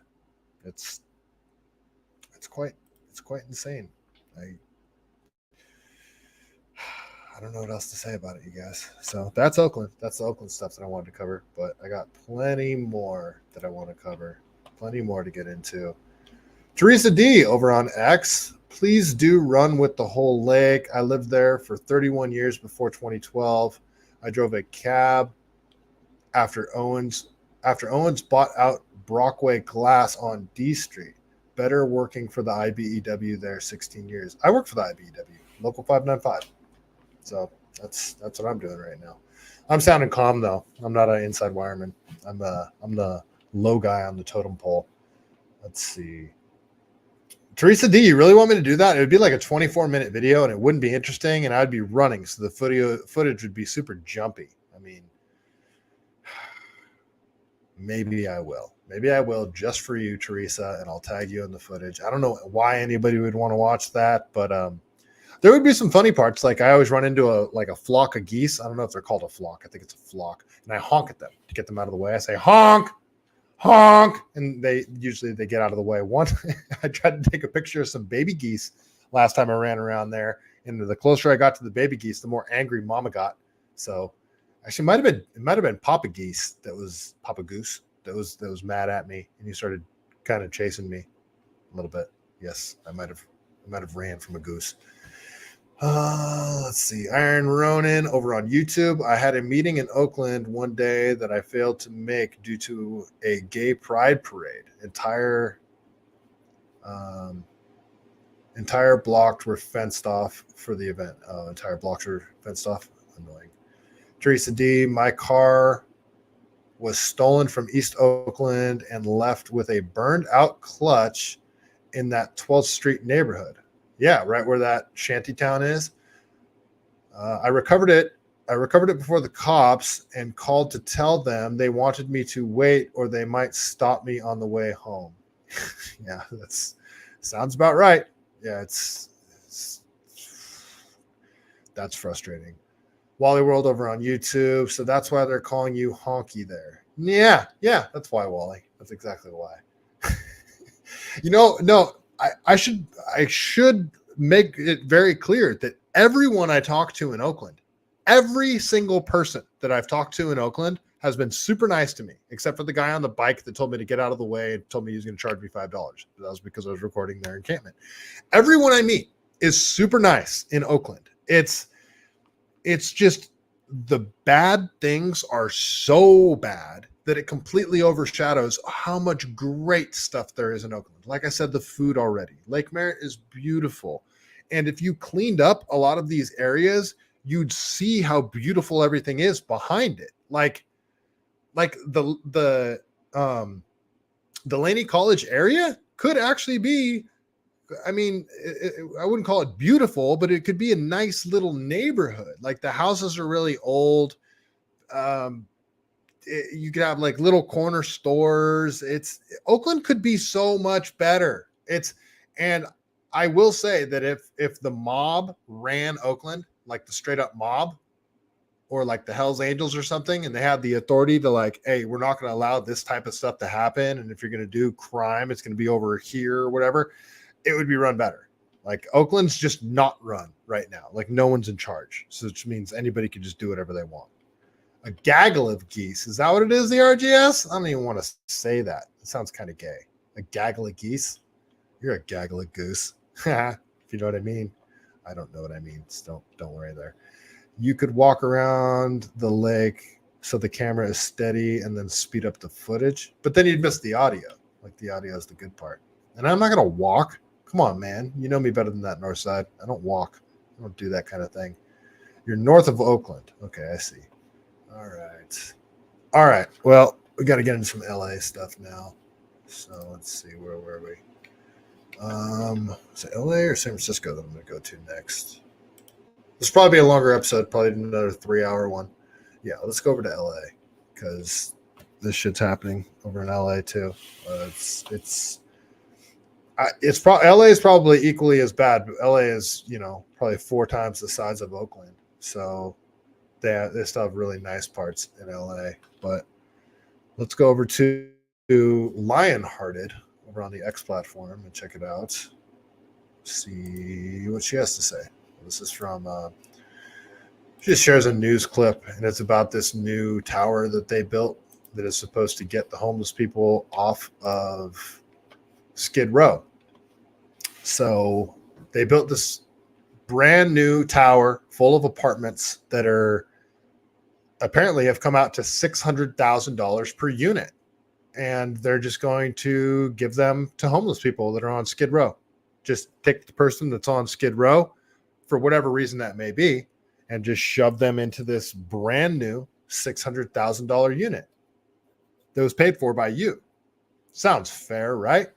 You guys that are struggling to pay your rent, struggling at the grocery store, struggling at the gas station. Well, these drug addicts, many of them are just going to get shoved into these houses. So, yeah, let's go over to whatever local news station this is. This is KTLA. Let's go over to KTLA.com, shall we? Now at noon, a big grand opening in downtown LA Skid Row is the region's largest homeless housing complex is officially inaugurated. Thanks for joining us for the KTLA 5 News at noon. I'm Glenn Walker. And I'm Lou Parker. The Weingart Tower is 19 stories tall and will provide 278 units for unsheltered people in the area. We're getting an inside look today. KTLA 5's Lauren Lister live in downtown Los Angeles with all the details. Lauren? Yeah, Glenn and Lou, we have some new reaction at this hour as well because officials have been holding a press conference downstairs. Meantime, we are on the 19th floor terrace. Take a look at the views from this building. This is in the heart of Skid Row, which many people associate with homelessness. But here, this is an affordable housing building that will shelter people, provide permanent homes for people are going to get thrown off that terrace, aren't they? People who have experienced homelessness in the past. Permanent supportive housing for people, as I mentioned, 278 apartments. This is near 6th and San Pedro. They're furnished with central heat and air, fully equipped kitchens, amenities like a gym with wraparound social services on site. This building replaces a parking lot that was here before. Who will live here? The developer says low-income residents with Section 8 vouchers for federally subsidized housing, and general tenants pay 30% of their income with those vouchers. The project is a public-private partnership. The developer tells me it's $160 million. That's the basic cost of the project, and had a variety of funding sources, including So Section 8 people aren't people living on Skid Row. People living on Skid Row don't have jobs, even though they claim that some of them do. This is just really low-income people where you don't really have, you know what I think is going to end up, who I think is going to end up living in these houses? Illegal immigrants. That's who I think is going to end up living in these houses. That's just what I think is going to happen. $32 million from Proposition HHH, which you may recall was approved by LA voters in 2016, providing funding for homeless housing. There's also county funding involved. It works out to just under $600,000 a unit. More on what the developer says about the cost. But first, here is what one of our elected officials, Maxine Waters, had to say. These places are bigger and nicer than the place that I'm living in, but I'm not eligible for any sort of state or federal government assistance because I make too much money to be considered in poverty, but not enough money to live comfortably, where I'm not paycheck to paycheck every single week. So That's why so many of the middle class are moving out of California. San Jose just got voted like the hardest city to get by in the world. San Jose is that's the bang for your buck that you get in San Jose. It's in San Francisco and Oakland, I'm sure, aren't far behind. Through this development, not only will hundreds of Los Angeles residents experiencing homelessness now have a permanent place to call home, but they will also have access to supportive services tailored to their needs, including critical physical and mental health services. The total cost of this building is $595,000 per unit. And if you look at this compared to what you're all hearing in the news, at $1 million a unit and even more for not nearly the amenities, this is a very wise, very smart use of taxpayer money. What?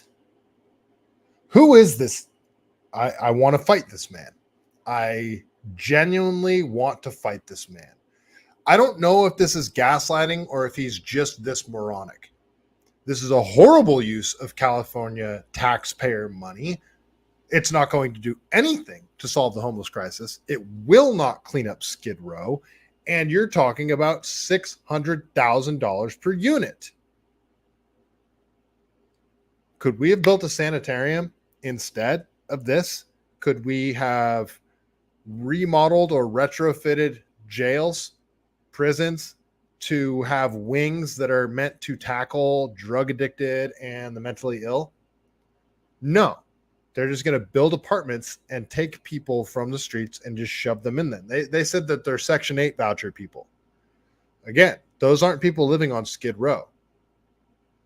I think illegal immigrants are going to end up living in these houses. And if that's the case, how is this a good use of taxpayer money when you're taking people that are paying into the system, native Californians, that are funding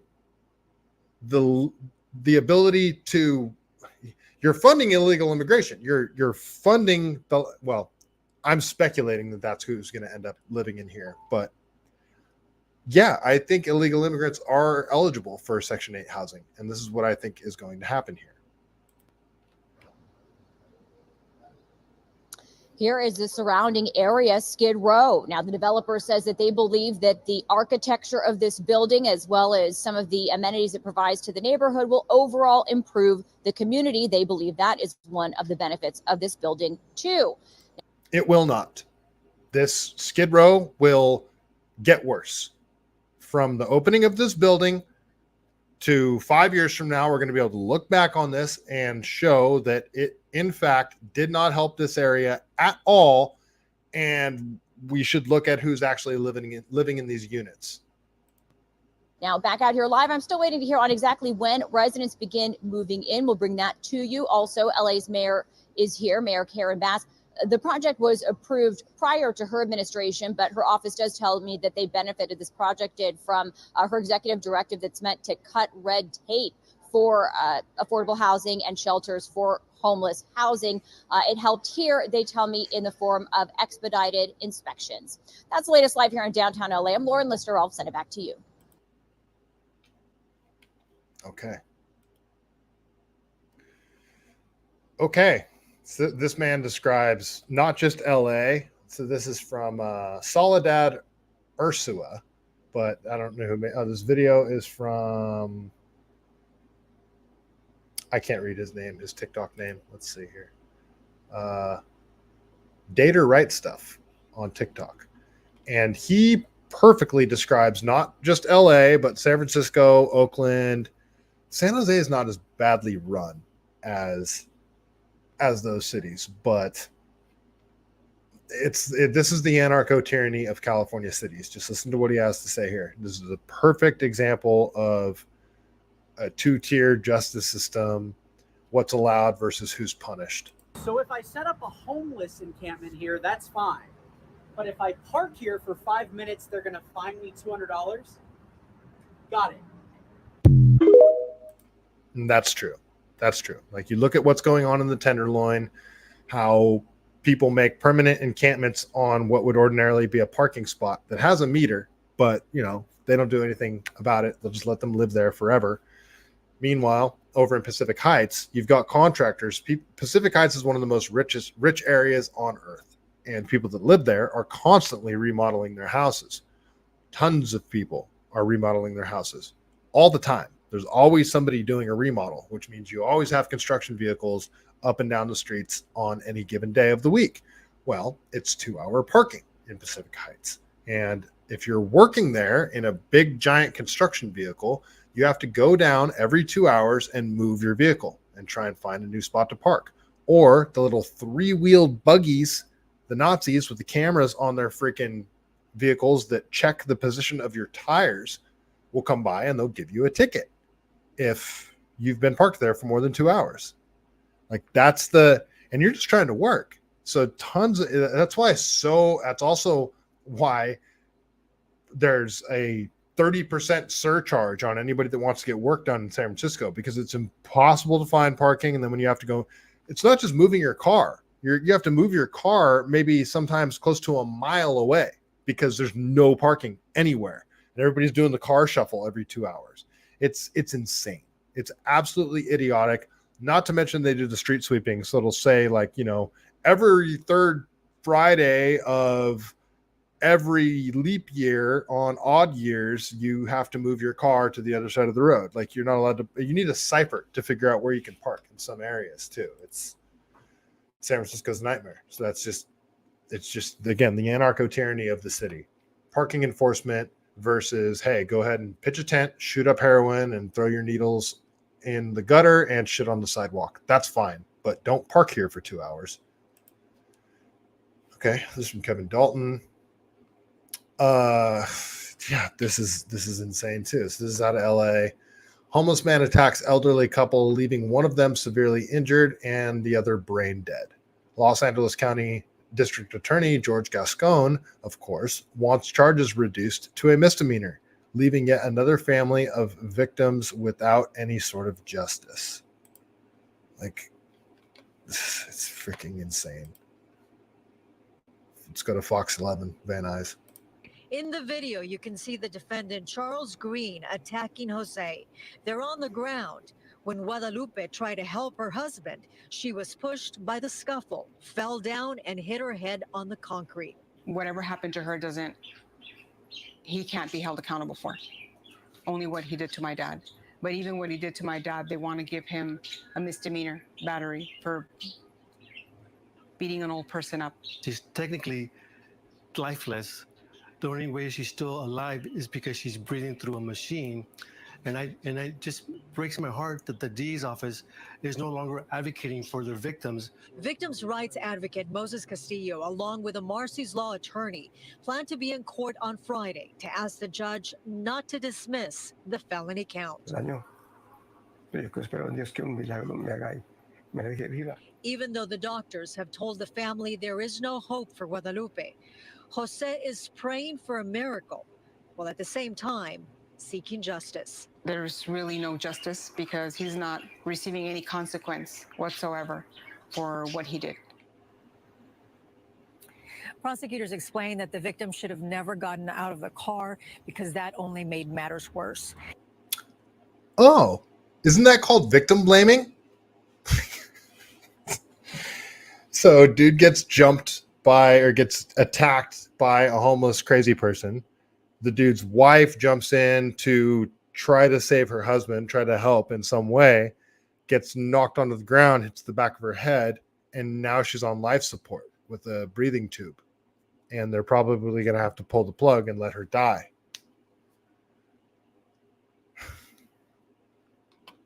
Jesus. And I get the impression that the two victims in this situation might be, well, I was going to say they might be illegal immigrants, but I'm just speculating because the guy doesn't speak English. But not that that would make a difference in this case. They're victims regardless. But I mean, if I was here illegally and that happened, it would make me want to consider going back to my home country, wherever that was. That's another thing. Like, why are so many people coming here? It's like, well, it's people from all over the world. It's not just people from Mexico anymore. But if you lived in Mexico, why would you want to come here, especially California? You're probably better off in terms of safety and all of that. Mexico's probably a better place than California at this point. Just speculating. I'm not sure. All right, let's keep going here. More LA stuff. Oh yeah. So a few days ago, maybe a week or so ago, did you guys hear about the Secret Service agent? So Joe Biden was here. Trump does his rallies where just people come, just people from whatever city that he's going to, they show up. When Joe Biden does a rally, he has to get all of Hollywood to come and cheer for him. Jimmy Kimmel, Jack Black, all that stuff. So that's what this event was about. That's why he was in LA. Well, while he was here, one of his Secret Service agents got robbed and actually opened fire on the guy. But it's funny, like if any regular LA citizen got robbed and then because they were getting robbed, defending their property, fired on the attacker, that person would probably go to jail. It's not even any of that talk with the Secret Service agent because, he's a Secret Service agent. Secret Service agent gets robbed in LA. It's so embarrassing. And we began tonight with that Secret Service agent robbed at gunpoint in Tustin. Good evening. I'm Kathy Ibarra. And I'm Michael Brownlee. It happened over the weekend during President Biden's trip to Southern California. NBC4's Conan Nolan joins us live in the newsroom with what we are learning tonight. Conan. That's right. This happened in the city of Tustin about an hour after the conclusion of President Biden's glitzy fundraiser at the Peacock Theater near Crypto.com Saturday night in downtown LA. According to police in the city of Tustin, a United States Secret Service agent was robbed at gunpoint, and that the agent had a bag stolen from him, but that agent got off a couple of rounds from his own service weapon during the incident. You notice how they say it like it's a good thing? Now change it to where it's not a Secret Service agent. It's just some random citizen getting robbed, even if they have their concealed carry permit. They're allowed to legally carry. Now, if they shoot back, that guaranteed they're getting arrested. It shows that is the Secret Service agent. Absolutely. If somebody tries to rob you, you should be able to shoot them. I don't care if they're trying to steal your freaking pencil. It doesn't matter. If somebody's robbing you and they're using force, they pull out a gun, they pull out a knife. Even if they don't have a weapon and they're aggressive and they say, give me everything you got, or just give me that piece of paper that you're holding, whatever it may be, you should be allowed to shoot them. I don't care what they're trying to steal from you. If somebody is aggressively attacking you or threatening to attack you, you should be able to use lethal force to stop it. If that was the norm and that happened for a year or two, word would get out like, hey, if I try to rob somebody, they might kill me. And if everybody was carrying, if the vast majority of people were carrying, word would get out. It's like it's not safe to rob people anymore. Do you value possessions or property over human life? You bet your ass I do. You bet your ass that I value personal possessions, personal property over over the life of a human that would threaten my life. You bet your ass I do. I value this hat. I value this hat over the life of somebody that would threaten to take anything that is my personal property. Yeah, I do. The suspect got away. It's unclear if he was wounded. Now, police say the robbery happened around 9:30 Saturday night at the Tustin Fields residential community that's near the intersection of Edinger and Harvard Avenues in Orange County. Some of the agent's belongings were recovered near the area. This, of course, took place the same night President Biden, Barack Obama, and Hollywood celebrities gathered in downtown LA to raise an estimated $30 million for the president's reelection campaign. Here's an image of a 2004-2006 silver Infiniti FX35 vehicle that officials say Shasta Rain and Jack Downing over there on X. Nice to see you guys. Was seen leaving the scene. Tustin police is asking for anyone who saw this car or what happened to contact them. The U.S. Secret Service is not saying exactly what the agent's assignment was that night. They confirmed the incident, though, to NBC News, adding that the agent was not injured or harmed in the robbery. I'm Conan Nolan, NBC4 News. Okay, so even the Secret Service is not safe in California. Just saying. I'm not trying to be too morbid with the news, but also over in LA, this is from ABC7, breaking LAPD investigating a brutal murder on the Metro Gold Line, the E Line. A man shot in the head on a train near the LA Cienega and Jefferson Station. His killers flee on skateboards. No description of the killers. Okay, so that happened. Again, another one from Soledad Ursula over there on the X platform. She makes a very good point here. Granted, I love this vehicle. This thing is so rad. This right here. I wonder if Volkswagen did a lot of weird things back in the day. So I wonder if this is stock. I wonder if this is original. This camper on top of this Volkswagen bus. This thing is a sought after vehicle right here. So yeah, this thing is rad. I freaking love this thing. But she makes a very good point here. I wonder if this was did somebody do this to the Volkswagen bus, or did it come like this? Volkswagen did a lot of weird stuff, so I wouldn't be shocked if it came like this. And if it did, that means this thing is worth a ton of money because a lot of these weren't made.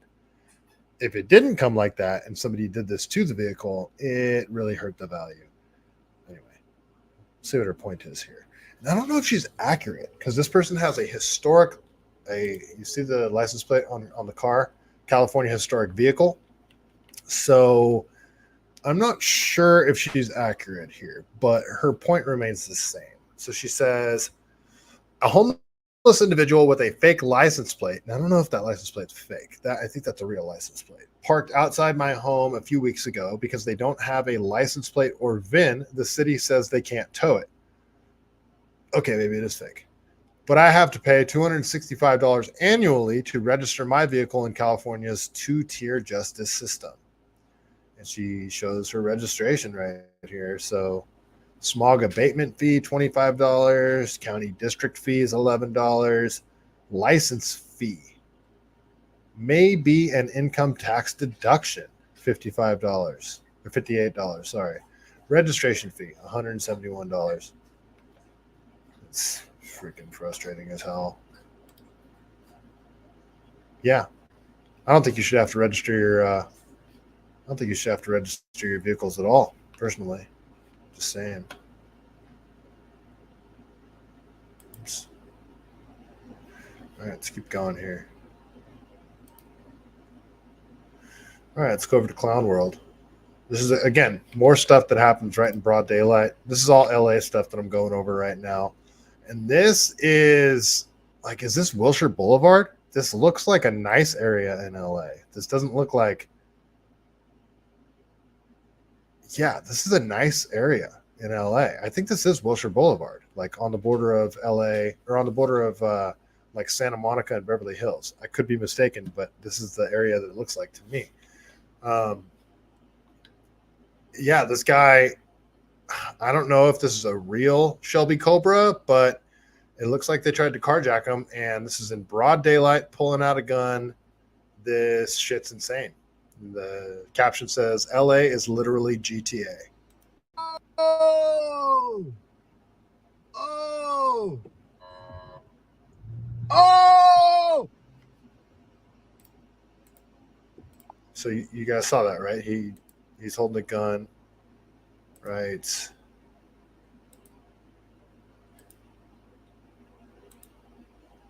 Right there. There he is. He's got a gun pointed right at him. And I don't think this is a kit car. I think this is a legit, real Shelby Cobra. And if that's the case, this is like close to $1 million car.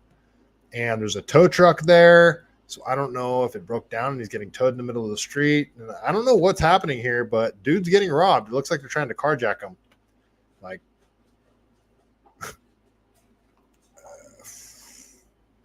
It's madness. Yeah, I don't know what's going on there, but it's out of control. It's freaking out of control. All right, so this is something that happened. This isn't really an LA story. This is just a California in general story. But this is from Ashley Zavala, who's a reporter for KCRA News, and she's a California Capitol correspondent. So she says, statement from Gavin Newsom's office. We are grateful the California Supreme Court unanimously removed this unconstitutional measure from the ballot. The governor believes the initiative process is a sacred part of our democracy. But as the court's decision affirmed today, that process does not allow for an illegal constitutional revision. And she's reposting her own tweet that says, breaking an initiative that would have made it harder for state and local governments to raise taxes will not be on the ballot in November, the California Supreme Court decides.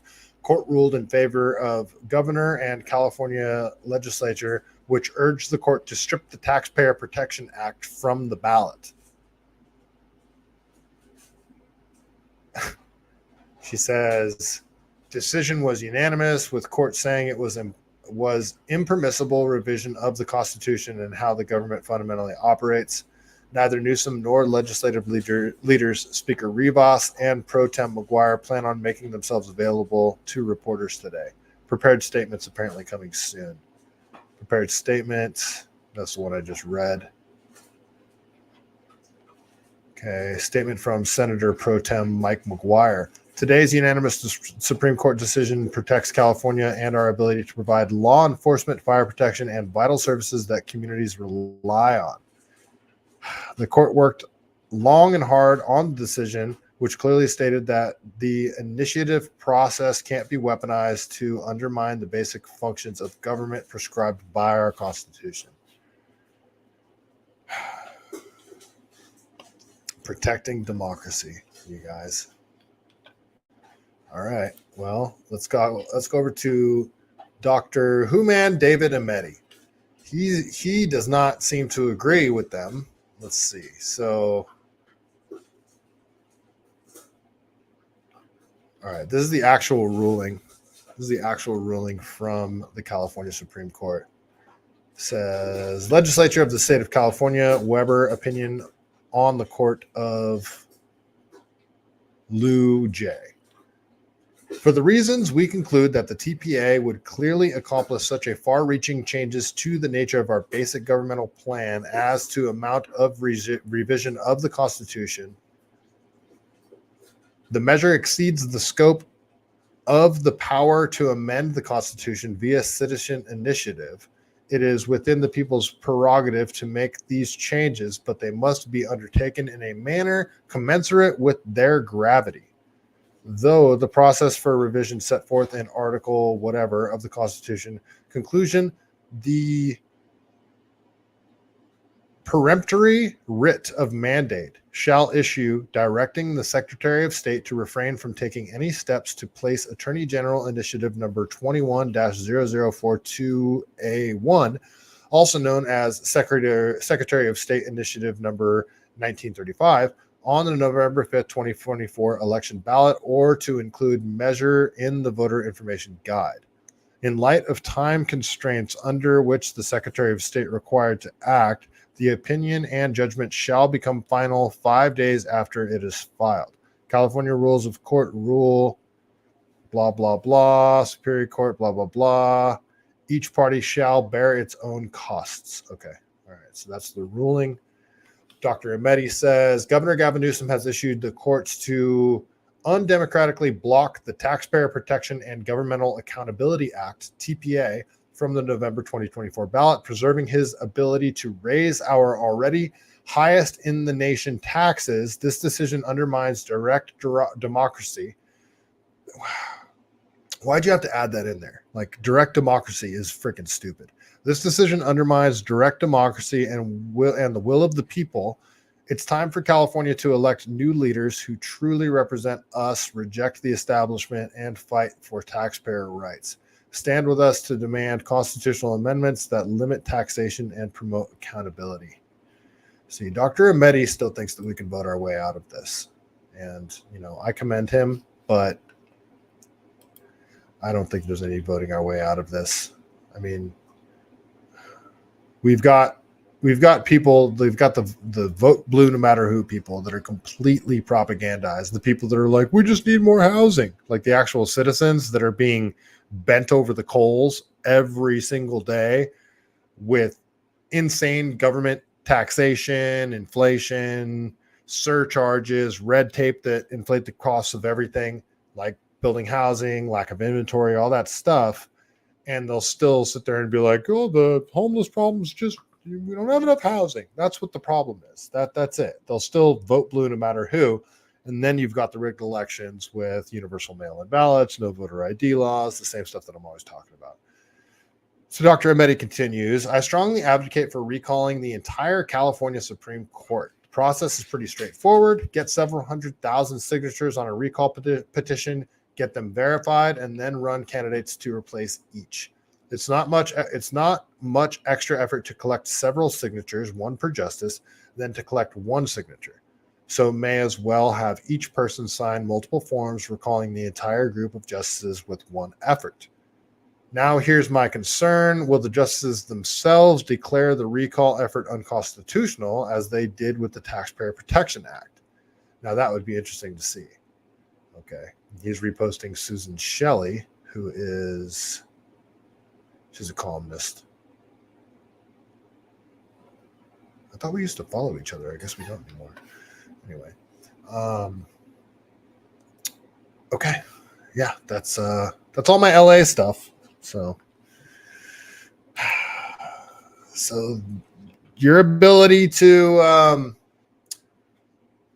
limit California's capability to tax us has been subverted by California government. Aren't you shocked? Aren't you completely shocked with that? What the heck was that? Jack Downing, that car is worth so much money. What the heck? Oh, wow. Did I have my camera turned off that entire time? My bad.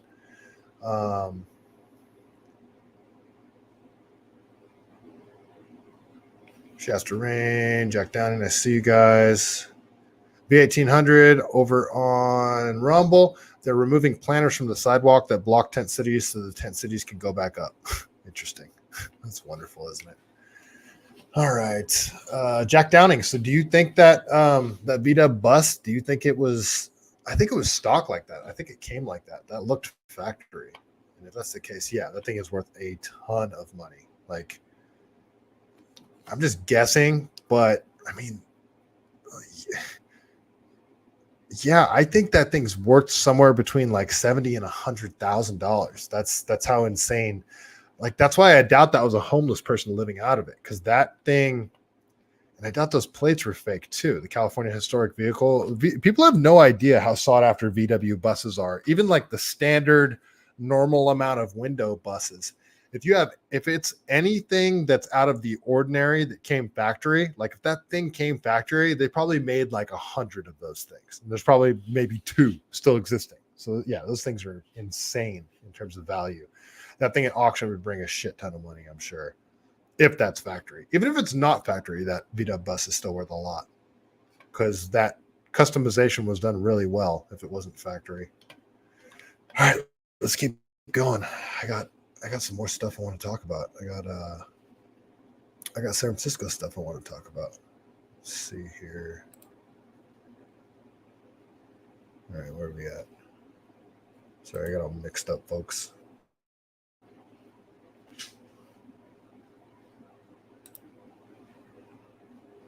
All right, end of.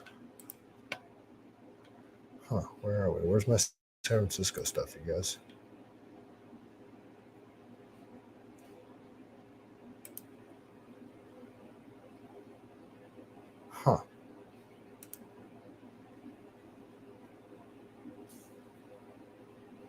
The heck? Oh, sorry. Okay. All right. Yeah. Let's talk about some San Francisco stuff, shall we? Let's go over to Die on Limb here. Over to Die on Limb over on the X platform.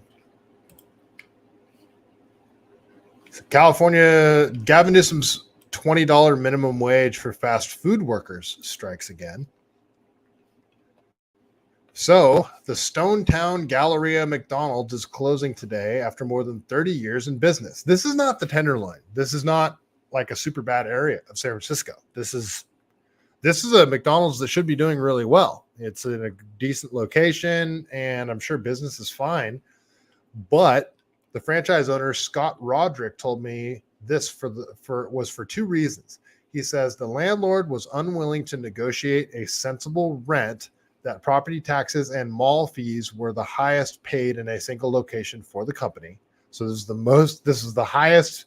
Again, McDonald's are franchised. So the owner has the highest rent of any McDonald's in the nation, it seems. He also told me that the cost to do business in California was a strain, especially the state's new minimum wage for fast food workers. Roderick called this a gut-wrenching day for his family. So this isn't some greedy corporate owner. You know, they'll talk about McDonald's, giant corporation. This is a franchise. This is essentially a small business. And the guy's got to shut it down because he just can't afford it. The rent is insane where he's living. And now Gavin Newsom's forcing him to pay fast food workers $20 an hour. So say you've got 20 employees and they're making $17.50 an hour at McDonald's. And, you know, that's not terrible for like kids, the kids that are getting out of school for the summer, like summer jobs, first time jobs. A McDonald's worker, my nephew works at McDonald's. I just found this out and he's like embarrassed to talk about it, but he's 17 years old.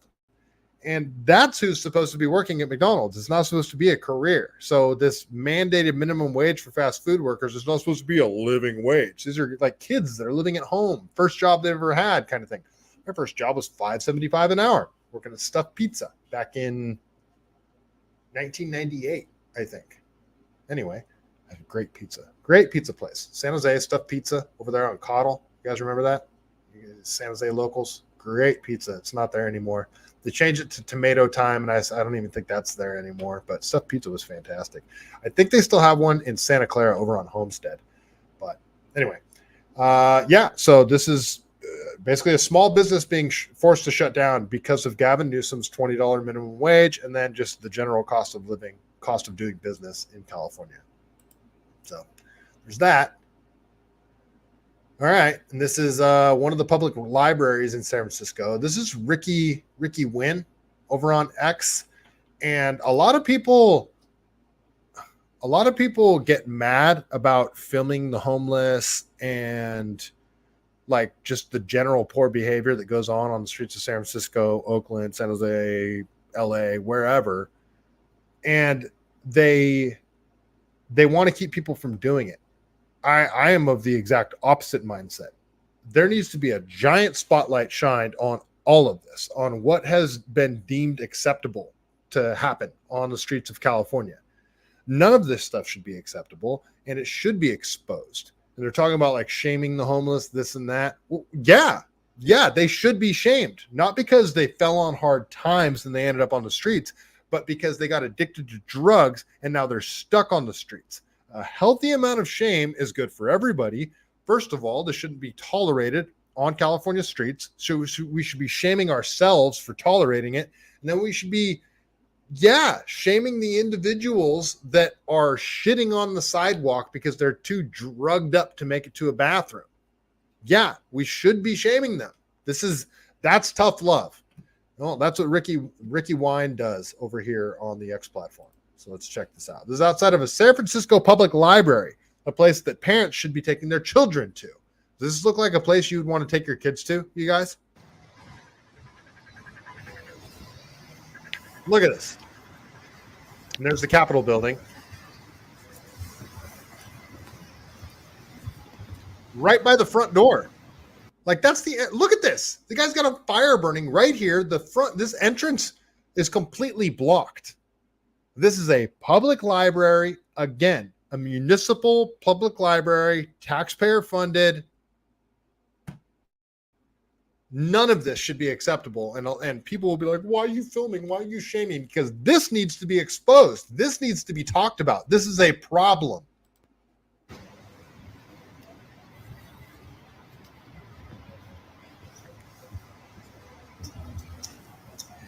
Hey, bro, you got to put that out, man. Put out that fire, brother. Okay, well, who started it? Man, it's the public library right here, man. You guys can't be fucking just burning shit right here like that, bro. That's not cool. It's going to bring hella... Excuse me. Are you here to destroy people? I'm here to make sure you guys don't burn down the building. Oh, we won't. Okay, cool. Well, just make sure you put out that fire. Check on this lady right here. She looks like she might be OD. It's so wild that our public library is in this condition. And it's because of people right here in this building that it looks like that. We need new leadership that is not going to accept that as the new norm. Dude's righteous. He's absolutely right. And people will talk shit to him, talk shit about him, say that he's taking advantage of the homeless, doing it for clicks, whatever. Even if you are doing it for clicks, that the more clicks, the better. The more people that see what's happening in San Francisco, the better. San Francisco needs to be exposed for what it is. And it's a dump. This is a breeding ground for disease too. The ironic thing about the fentanyl needles, the fentanyl needles that the city hands out, they say they hand it out because they want to stop the spread of disease. Does this look like an environment where disease won't spread? Like, everything is backwards. Everything they do, the reason that they say they're doing it for it's always the exact opposite. It's always gaslighting. It's always lies. Here's another video from Ricky Wine. This one's even more like it's kind of mean if you like really want to look at it for what it is. It's kind of mean. Like, this person's in a broken down car. But like, again, look, they're in a red zone. Here, I'll just share really quick. So this car is in a red zone, right? It's a red painted curb. Look, it's got jumper cables under the hood. Like, what's really going on here? And they got one of these tents, these pop-up tents that are supposed to go on top of like a Jeep or an SUV or like my 1970s station wagon. That would be really cool to have on top of there. I kind of want to I want one of those pop-up tents for my station wagon. It'd be really cool. Anyway, this is, Ricky don't care. Ricky just puts everybody on blast.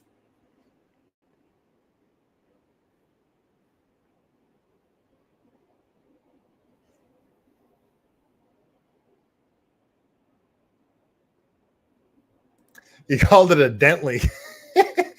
So look at this. It's like beat to hell 1982 Toyota Corolla. This thing's so old.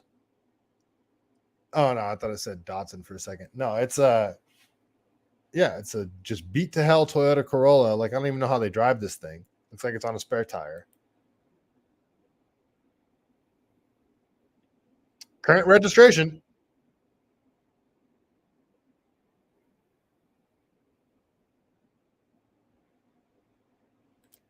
So he just opens the door. That's kind of, that's a bit much, just opening someone's car door and just putting her on blast. But like, what is going on here? Like, what's really happening here?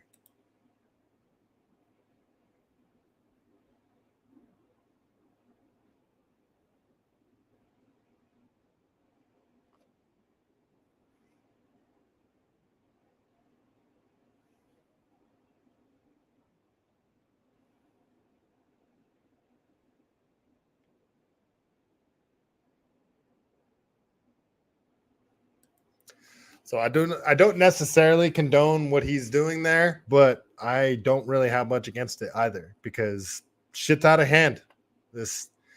I definitely don't condone just opening someone's car door. That's their personal property, but hey, it is what it is. I don't condone what these people are doing either. So this is sort of a F around and find out type situation. So keep going here. Let's go over to Betty U from KTVU Fox 2. This is another really frustrating one. This is an anarcho-tyranny type thing.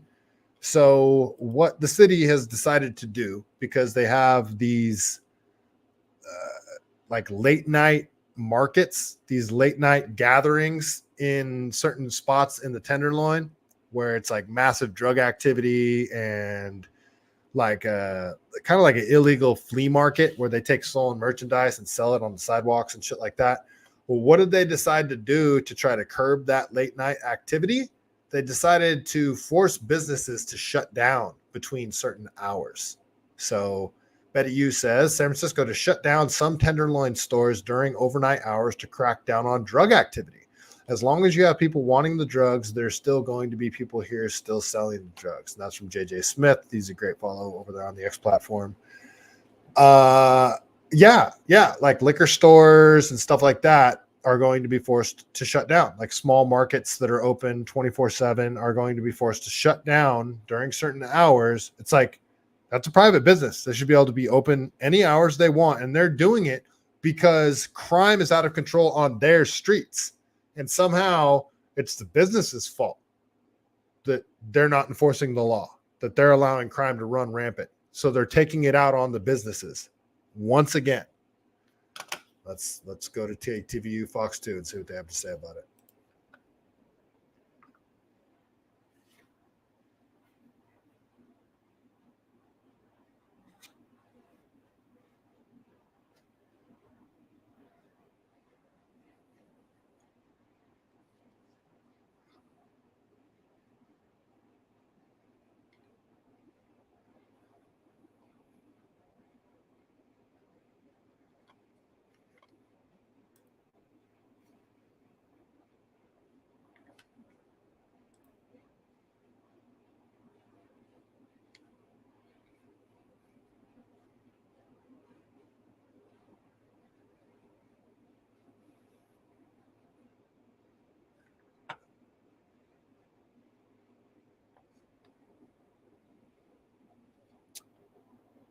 Oh, man.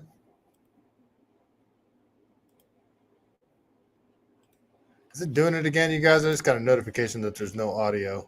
Let me stop. That sucks. Man. All right, hold on.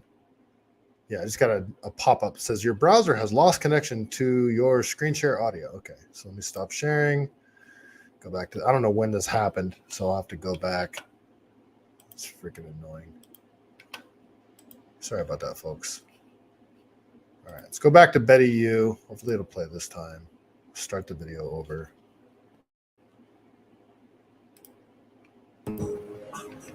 Visit almost any block in the Tenderloin with a corner store. Guys got audio now? Find a gathering like this one during the day. At night, the crowds seem to grow. It's not hard to see these kinds of meeting hubs outside late night markets and smoke shops, which the city says attract illegal behavior and fuel the overdose crisis on the streets. A San Francisco resident recently shared photos of people congregating on a typical night. You guys got audio now? Near Market and McAllister. On Tuesday, the Board of Supervisors voted unanimously to pass Mayor London Breed's legislation to require some liquor stores, smoke shops, and markets to close from midnight to 5 a.m. Just by making them close 2 or 3 hours earlier, there's still going to be people here. As long as you still have people wanting the drugs, there's still going to be people here still selling the drugs. Longtime resident J.J. Smith doesn't believe the curfew will do much to interfere with nighttime drug markets. The mayor's office said small businesses hope this effort will improve safety in the area. Under this 2-year pilot program, bars and restaurants like Falafel City, which is open until 2 a.m., would be exempt. It's pretty good to close the liquor store from 12 to 5. See, this guy's an idiot, because if the city can force the liquor store to close, they can force your store to close too, pal. Like, you're missing the entire point. This is a business owner, and he's championing the government having the authority to shut down private businesses because they can't enforce the law. And keep all the people away that have all these homeless people over there have a mental health problem. I'm sorry. So shutting down the store that they're surrounding is going to keep them away? Are you weird? How does that compute in your brain? This is going to do nothing to solve the problem. All it's going to do is take money out of the pocket of guys like this that own this liquor store right here. Business owners who are affected by the new ordinance say they're being punished for bad behavior on the streets. Mirena Market on O'Farrell is open until 4 a.m. The manager said their sales increased during the late night hours. A lot of people, they've been finishing works at that time, and they've been coming shopping, buying food. Will be more crime, more breaking in stores. You're already not allowed to sell alcohol after 2 a.m. in California at a liquor store. You're not allowed to sell alcohol between the hours of like 2 a.m. and 6 a.m. So what is shutting his store down going to do?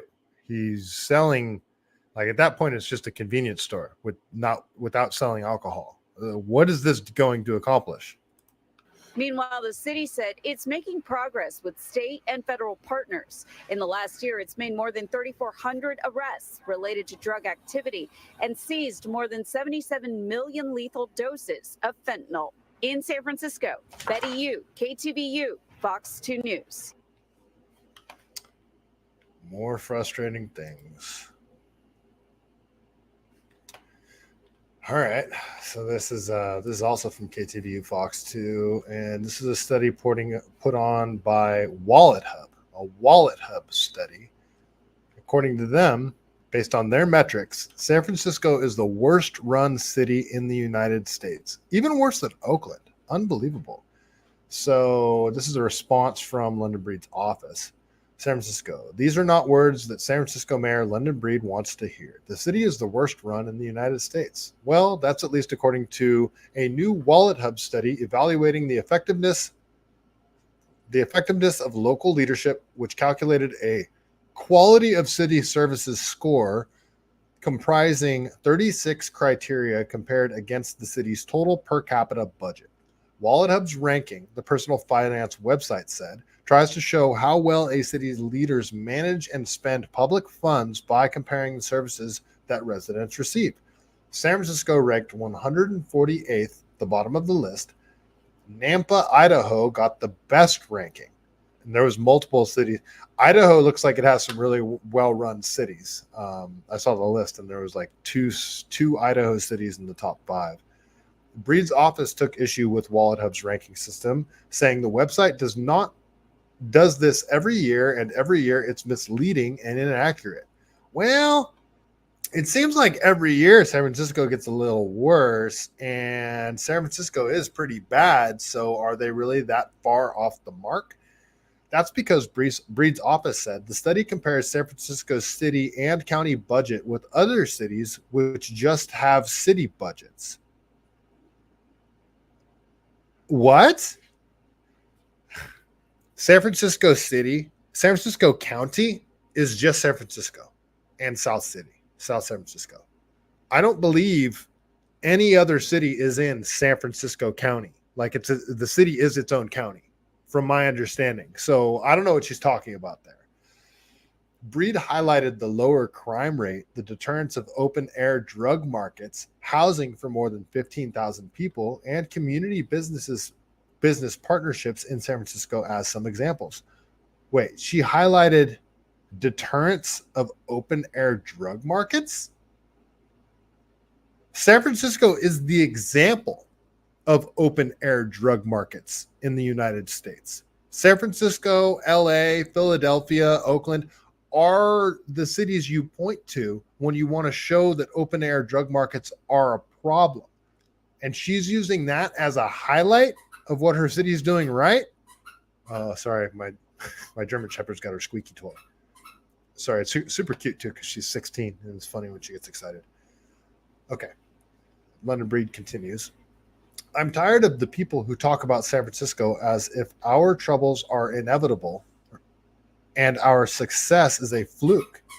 Our successes are not a fluke and they're not fleeting, Breed said at the same time. They're the product of years of hard work, collaboration, investment, creativity, and perseverance. They're the output of thousands of people in government and out who believe in service, not cynicism. Remember, San Francisco restaurants were forced to ask people to prove that they took a certain experimental injection in order for them to be able to eat inside. I personally was not allowed to eat in restaurants while I was doing construction work in San Francisco. So I was allowed to work on job sites, do construction work, but I wasn't allowed to eat in restaurants. That happened. They really did that. Mel's Diner wouldn't allow me to eat inside. This one taqueria, at a certain point, I just stopped asking. San Francisco really did that. They created a two-tier society. And this is the city that talks about how accepting they are and, body autonomy and all that kind of stuff. Okay, unbelievable. I can't stand London Breed. London Breed's just as bad as Sheng Tao. I bet you she's just as corrupt too. Shit, it's just out of control. Just insane. Super freaking annoying. All right, let's keep going here. That's all the San Francisco stuff I want to talk about tonight, at least. All right, I got a few more stories that I want to get into. Let's see. Jack Downing over on the X platform. I went to high school just down the street from that McDonald's. Oh, damn. Yeah, it's a good area too. It's not a bad area. That's the main library in SF. It's so bad. It sucks. It used to be a crown jewel of the city. Really? Jeez. Yeah. Sorry about the audio, guys. Sorry about that. JJ is a legend. JJ is he just had a health scare too. He was in the hospital not too long ago, a few months ago. I'm glad he seems like he's made a full recovery. Yeah, he's such a good dude. Like JJ goes around, he genuinely just wants to help people. He tries to get people actual care, like actual rehab, get people off of drugs, instead of just handing out needles and perpetuating the vicious cycle. JJ actually wants to help people. V1800, does anybody actually go to San Francisco anymore? I go near the city a couple of times a year and I don't even bother visiting. The Haight-Ashbury is still fantastic. The Presidio is still pretty fantastic. The Marina, that's what sucks is, Haight-Ashbury is rad, man. I was working in Haight-Ashbury not too long ago. It's pretty good. It's just the inner city that's pretty bad. That stuff trickles into all the other areas, but Crissy Field area is still beautiful. It's still like one of the most beautiful places on earth. The Presidio, those hiking trails up there are still magnificent. The Marina still got great little towns there, even though, you get little homeless encampments in the Marina too. They call it the Marina Loin. But the Embarcadero is getting pretty bad. Obviously South of Market is just, it's bad. Yeah, it's bad. It's a shame because I used to love going to San Francisco. I kind of still do. I kind of still love San Francisco. Again, I harp on Oakland, San Francisco, San Jose, Santa Cruz, all these beautiful cities, LA. I harp on them so much because they were crown jewels of California. They were beautiful cities that everybody wanted to go to. They have just lots of cool stuff to do. Lots of fun things to do, and it's not anymore. People can't park their car and leave it unattended. People have to worry about just walking around in certain areas and getting mugged. It's not overall.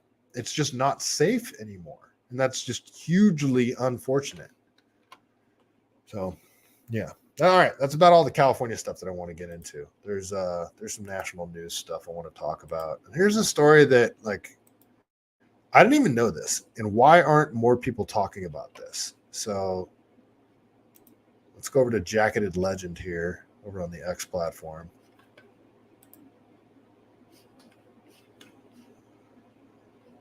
This is Jacket Nation.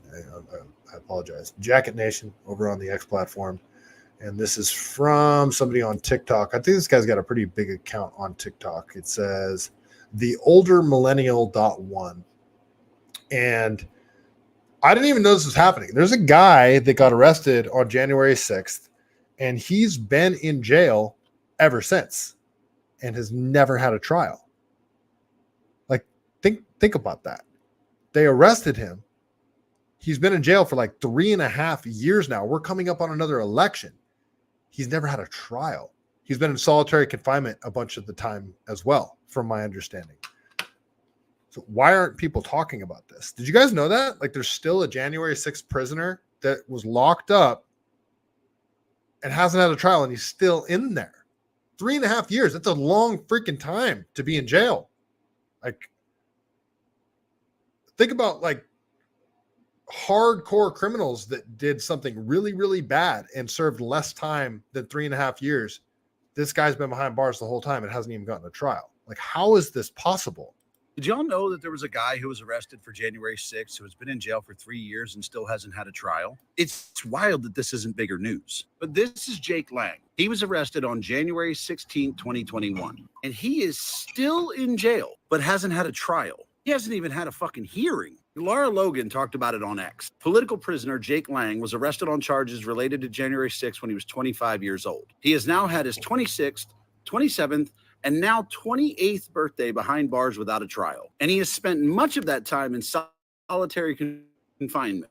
So this dude effectively has already been sentenced to 3 years in prison because that's what he served while he's waiting for a trial. We are about to have the next presidential election. And the guy that was elected right after the last one is still in fucking jail and hasn't seen a judge. How the fuck does that happen? How the fuck do you keep somebody in jail for more than 3 fucking years without a trial? And how the fuck does the media not talk about it? How the fuck is this not a bigger deal? Liberals. Why isn't Trump talking about this? Trump should be screaming from the heavens about this. Trump should be screaming from the heavens that he's going to, I mean, I know he said that he's going to pardon J6ers and stuff like this, but he should be talking about this every single rally that he has. Should be talking about it a lot, like screaming from the heavens, and you barely hear him talking about it. Why? You can hate this dude. You can believe that he deserves to be convicted of an insurrection, but you should also believe that he deserves his day in court, that he shouldn't have served 3.5 years in jail without ever having a trial. How the fuck is nobody talking about this? 100% spot on. How is nobody talking about this? It's freaking nuts. I don't get it. I don't understand how nobody is talking about that whole situation. Yeah, anyway. All right, let's go over to Colin Rugg. This is something that happened a couple of days ago. Terry Wallace, yep, Lang, exactly. Northside, he should have just assaulted an Asian person in the Bay Area. That's wrong. Northside, are you Asian? I'm curious. It's the whole Stop Asian. I think you're doing a play on the Stop Asian Hate thing, how it's perfectly acceptable in San Francisco to assault Asian people. You won't get criminally charged. That seems to be the case, even though they had the whole Stop Asian Hate campaign. Whatever happened to that? Did the Asian hate stop? Is that why the campaign stopped? It's kind of interesting, right? All right, let's go over to Colin Rugg. This is a video that was going viral earlier this week, and a lot of people are saying this is why females shouldn't be police officers. And the argument here is that females, if they are confronted with a large male individual that is potentially violent, their only recourse is to go to their firearm. That's their only resource. They don't have another option because they're so outmatched. They don't have the ability to fight off the larger male assailant, and they're much quicker to go to their firearm. Well, here is some evidence of that. So this happened a couple of days ago, I guess. This is from Colin Rugg. It says, female police officer pulls gun and fires at a man despite clearly not being in personal danger. Great judgment right here. Officer as Kaylee Cooper, I think he's meant to say officers. Officer as Kaylee Cooper tried stopping a 24-year-old man and woman who were suspected of shoplifting. When they refused to get out of the car and drove off, Cooper fired her gun at the fleeing car. Michael Campagna and Megan O'Brien were later arrested on shoplifting charges. Cranston, Rhode Island police say they will also be charged with felony assault and assault on a police officer. It's unclear if the alleged assault is what is shown in the video. Unbelievable. What's crazy is if this happened anywhere in California, the officer wouldn't have been able to allow to stop them. It's a misdemeanor. Shoplifting, like anything under $950 is a misdemeanor. Cops won't even bother you. You can shoplift right in front of cops, and they'll probably maybe tell you to stop, but they won't put hands on you. It's just crazy. So this is Rhode Island, but this is the video. This is the officer firing on two unarmed people. Shut the car off. Get out of the car. Get out of the car. What are you doing? What You're is just this about? shoplifting. Get out of the What car. is this doing? Get out of the car. Ma'am, Drive, you're fucking... drive. Ma'am, get away from my car. Man, run me over. I'm not. She said, "You're gonna run me over." She's standing to the side of him. The guy. This is. Are you kidding me? 207, shots fired. I personally don't feel that women should be beat officers. I mean, I will backtrack a little bit on that, saying that if they can meet the same, that's the thing though, is you're super overweight guys that there's no standards for police officers anymore. If there was high standards, you had to be able to freaking fireman carry somebody that's 180 pounds for 100 yards. If that was like a requirement, and you had to, I don't know, if there's much stronger requirements to be a police officer, then maybe I would consider the female police officer thing, but they're a liability at this point. I mean, if I was a male cop, I wouldn't want a female cop as my partner. I wouldn't want a female cop backing me up. I just wouldn't. Call it sexist, call it whatever you want. I'm going to be safer if I had a male counterpart. That's just science, folks. Like, I don't think female police officers should be beat officers. Maybe detectives, maybe back end work, that kind of thing, but I don't think they should be out in the field, personally. That's just my opinion. I'll just say that. This woman for sure should not be a cop. That is my opinion on that one anyway. All right, last story of the night. This story is freaking gut-wrenching, and I'm sure you guys heard about it. So again, we'll go over to Colin Rugg on this one, but I hate to end on a sad note, but this is a gut-wrenching story, and there's no other way to put it. So I'm sure you guys heard about 12-year-old Jocelyn Nungary, I believe is how you say her name. Nungary. I'm not sure how to pronounce her last name, but she was raped and murdered by illegal immigrants. And there's no words. There's no words to describe it. And people will be like, well, what does it have to do with the fact that they're illegal immigrants? It's like, well, that crime never would have occurred if they weren't here. They say, well, Americans commit crime all the time. They commit rape and they commit murders. Yeah, they do. And if you import more illegal immigrants, more of that type of crime is going to happen just based on numbers and statistics. This crime would not have occurred if this man was not allowed in the country. The open border situation is out of control and kids are dying because of it now.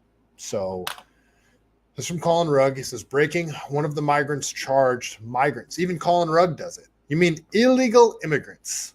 One of the migrants charged with killing 12-year-old Jocelyn Nungary was released into the United States weeks ago. Thanks, Democrats.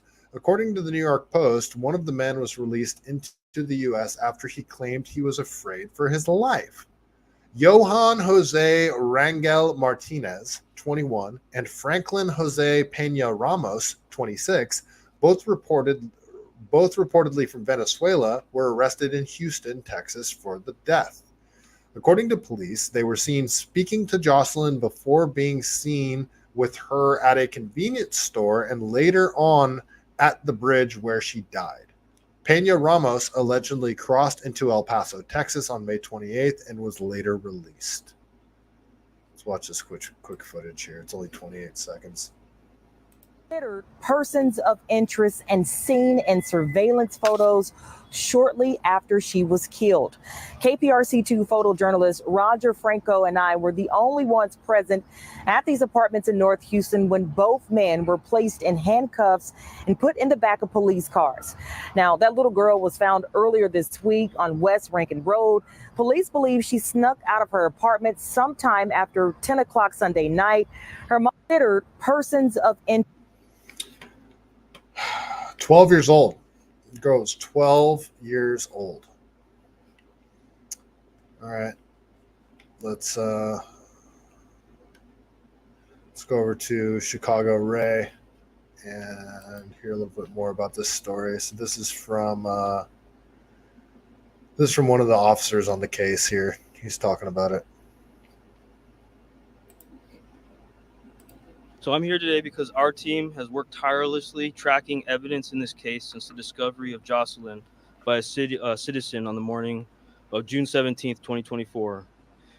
Because of the assistance of the area community and surveillance video that our officers have tirelessly tracked down and other evidentiary pieces, we have found and learned that the suspects began their evening at a Northborough area restaurant together. They left that restaurant on foot, southbound. The suspects continued south and were first seen on a camera, and those are images that we released to you, to all of you and to the public. Suspects seen meeting the victim and talking for a few minutes while they were on Kirkendall. Later, the suspects and the victim walked together to a convenience store, and those images were also released to you guys and the public. After a few minutes, all three together walked to a bridge where ultimately Jocelyn was murdered. Suspects continue south towards their residence after leaving Jocelyn there. I want to thank the media for their assistance in greatly and broadly releasing the images of the suspects.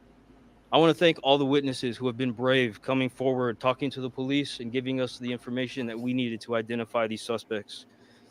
So that on this morning, Thursday, June 20th, officers with the Houston SWAT team, Gang Division, North Belt Division, and Homicide did a coordinated operation at 13355 Northborough Drive, the Canfield Lake Apartments.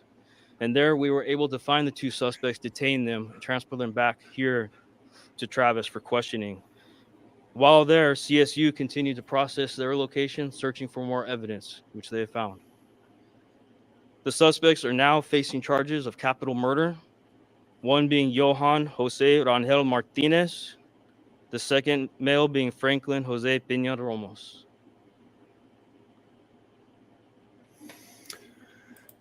"12 years old."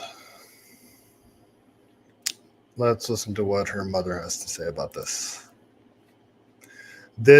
Her mother she seems like she's in shock, like she hasn't processed it yet. And I mean, you hear it said all the time, no parent should have to bury their child, especially a 12-year-old child that was brutally raped and murdered by somebody that wasn't supposed to be here in the first place. So let's listen to what her mother has to say. I'm like angry that they took advantage of her. She's so young. She's 12. I want justice. I want them to come forward. I want whoever has seen them, please just.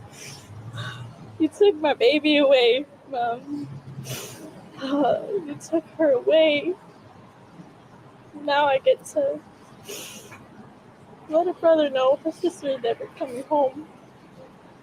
I'm like angry. It's just horrific. It's just freaking horrific.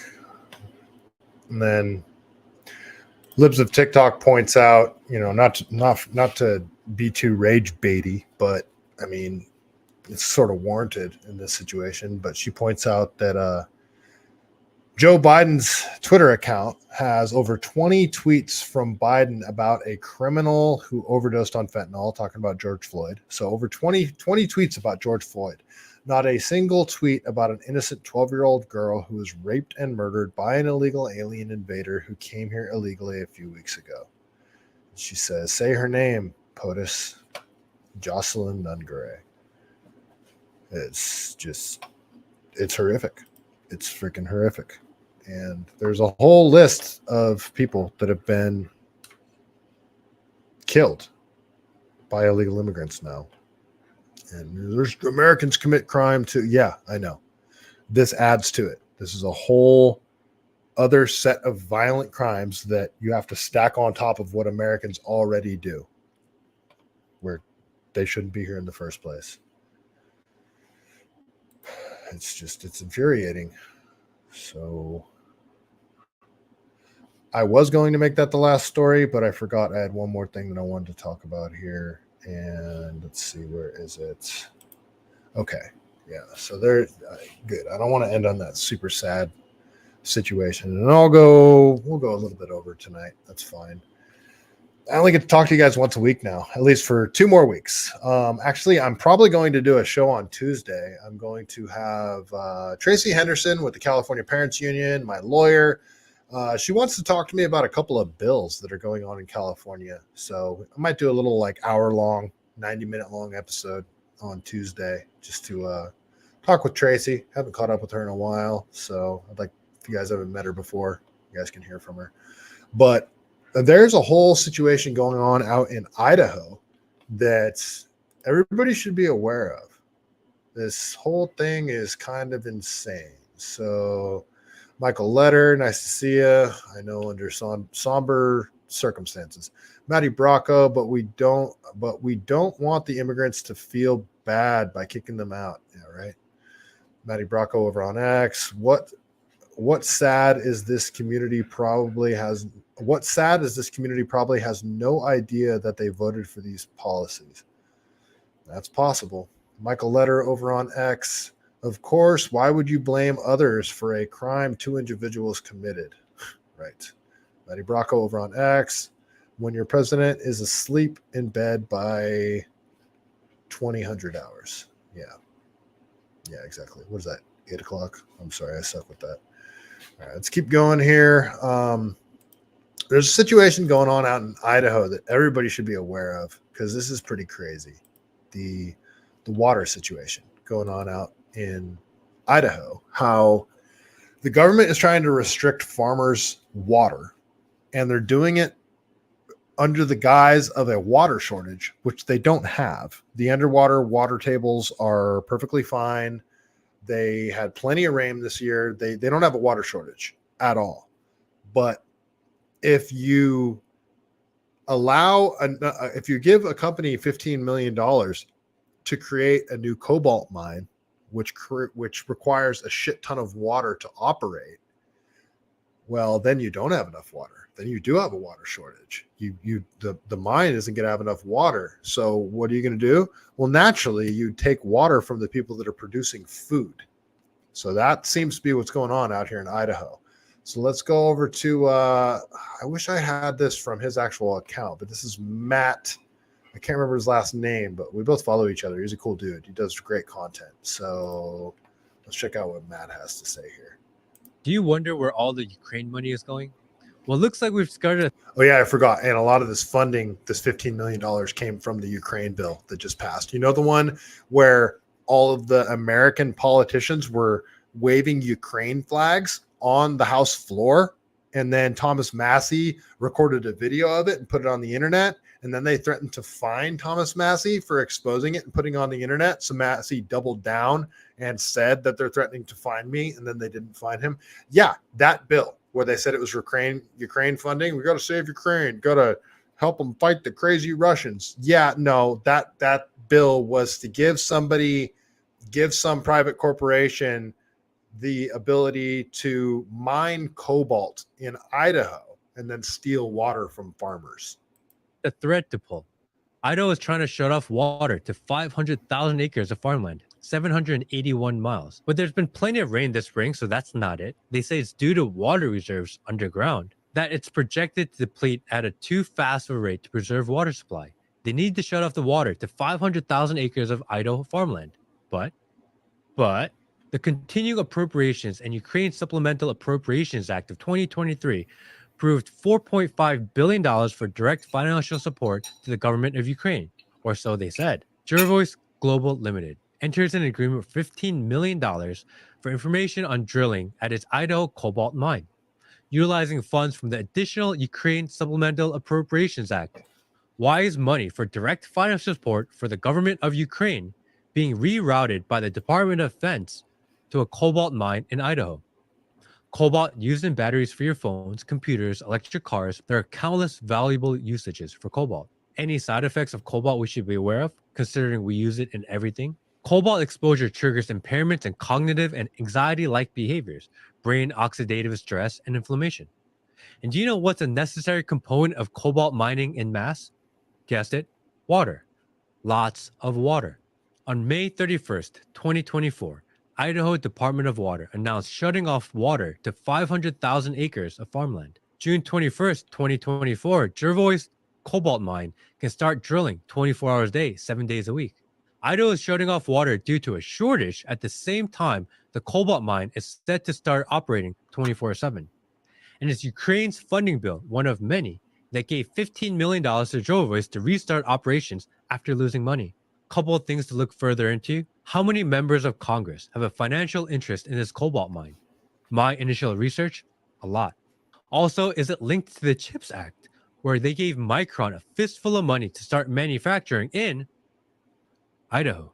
And are they trying to destroy crops so they can take the land and mine more cobalt, or is it purely to control the water supply? I was just in Idaho, absolutely beautiful state filled with great people. And the government shows up with the government gun and forces their will. Again, maybe it's just a coincidence and I'm just a conspiracy theorist. Perhaps. But one fact remains absolutely true. Money that we were told was going to Ukraine is not. There is no coincidence. And I guess there's a shit ton of cobalt in those mountains in Idaho. So this is happening. And when you go to Brave browser, I love using Brave's sorry. I love using Brave browser because when you search something within Brave browser, it uses like their own AI generated thing to just give you like a quick recap of what they found. So I just searched DOD, Department of Defense, Cobalt, Idaho. That's what I searched. And this is what the AI found for me. The DOD Cobalt Idaho project is a cobalt mine located in Lemhi County, Idaho, United States. The mine is owned by Jervois Global, a global cobalt developer. The project is significant due to its potential to provide a secure and reliable source of cobalt for the United States.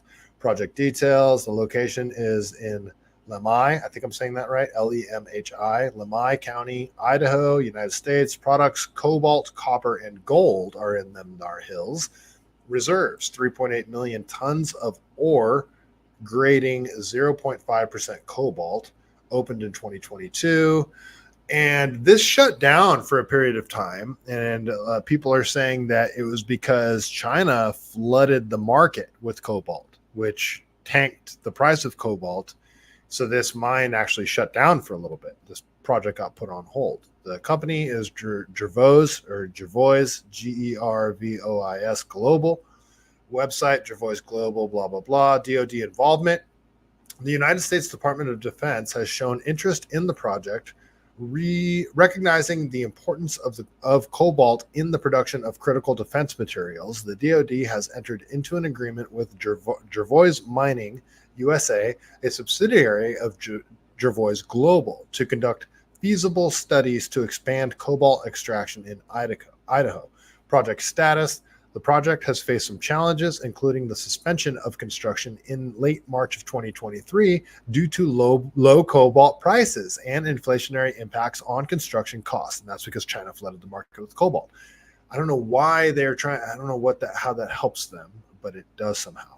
However, Jervois Global has announced plans to resume construction once market conditions improve. It's almost like you want China to flood the market again. The DoD Cobalt Idaho project is significant for the United States due to its potential to provide a secure and reliable source of cobalt, a critical mineral used in production of defense materials. The project also has the potential to support the growth of the electric vehicle industry, which relies heavily on cobalt. The electrical vehicle industry, that's part of the whole Agenda 2030, where they're trying to jam electric vehicles down our throats and make everyone drive an electric vehicle, even though we don't have the electrical infrastructure to support everybody driving an electric vehicle. This whole thing is FUBAR. Anyway, so this is from the Department of Defense itself. The DoD enters agreement to expand domestic manufacturing and strengthen U.S. cobalt supply chains. This is from June 15th, 2023. Okay, so this is over a year ago. The Office of the Assistant Secretary of Industrial-Based Policy, through its manufacturing capability expansions and investment prioritization, Office entered into an agreement with Jervois Mining USA, a subsidiary of Jervois Global Limited, to conduct feasible studies to expand cobalt extraction in Idaho. The $15 million agreement entered into under a Defense Production Act, Title III, authorizes and utilizing funds appropriated by the additional Ukraine Supplemental Appropriations Act. Well, and it has nothing to do with Ukraine. We all knew it. We all knew that package was bullshit, which will enable Jervois to undertake mineral resource drilling that will accelerate to the improved definition and expansion of currently known cobalt resources at Jervois, Idaho Cobalt Operations ICO, and the adjacent Sunrise deposit, and studies to assess a domestic U.S. cobalt refinery. The project is a critical step in the U.S. effort to decrease reliance on overseas sources of strategic and critical minerals. Cobalt is a component of multiple munitions and high-temperature aerospace alloys used by DoD and has critical applications in high-capacity batteries for military and commercial electric vehicles. DoD has identified a foreign dependence for cobalt in the reports completed pursuant to Executive Order EO 14017. What about our chips? What about our chips in Taiwan? Like, have we started manufacturing those here yet? Have we started ramping up that production? Because that's going to get taken over by China, right? They're going to use that as an excuse to go to war with China. In investing in domestic cobalt resources, industrial-based policy is building sustainable, responsible industrial base capable of meeting our infrastructure national defense challenges, said Dr. Laura Taylor Kale, ASD IBP.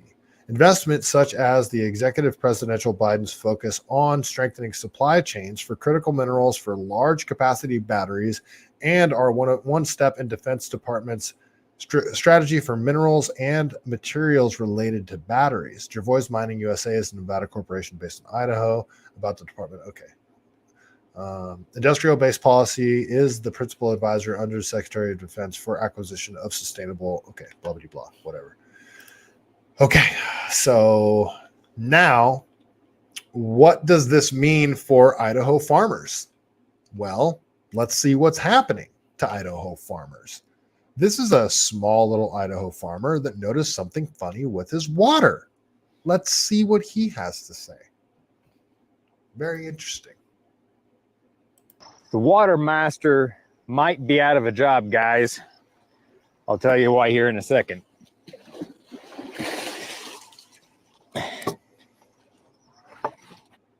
When I went out to check the chickens, I noticed my ditch was a little bit moist. And I didn't turn the water on yesterday, so I decided to go check the main gate.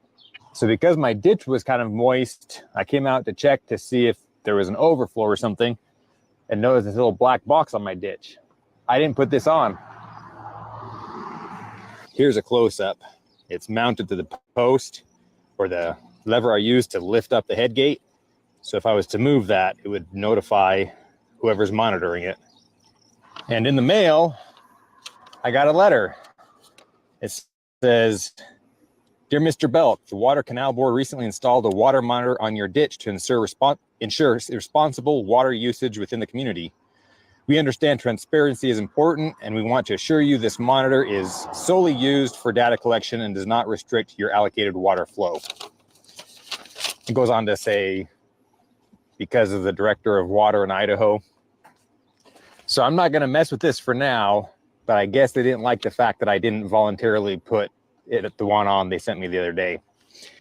Now, this is pretty concerning to me, guys, because they haven't shut my water off, but the governor of Idaho did shut, I can't remember how many thousands of farmers' water off at the beginning of June. This is like major news in Idaho. They just, one day to the next, told all the farmers that pump water out of the aquifer, they told them you have to stop pumping water effective immediately. So the fact that they're monitoring my water now makes me quite concerned.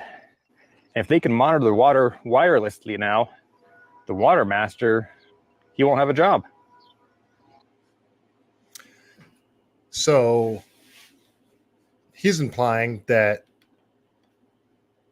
some farmers have already had their water essentially shut off, which makes them not be able to farm. You kind of need water to farm. And he's thinking that they're going to do the same thing to him. And people are speculating that because this cobalt mine requires so much water and the land that these farmers are occupying are also rich in cobalt, they want to force these farmers out of the area. So what do they seemingly want to do?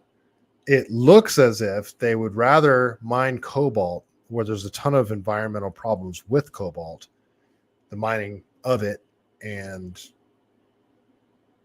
the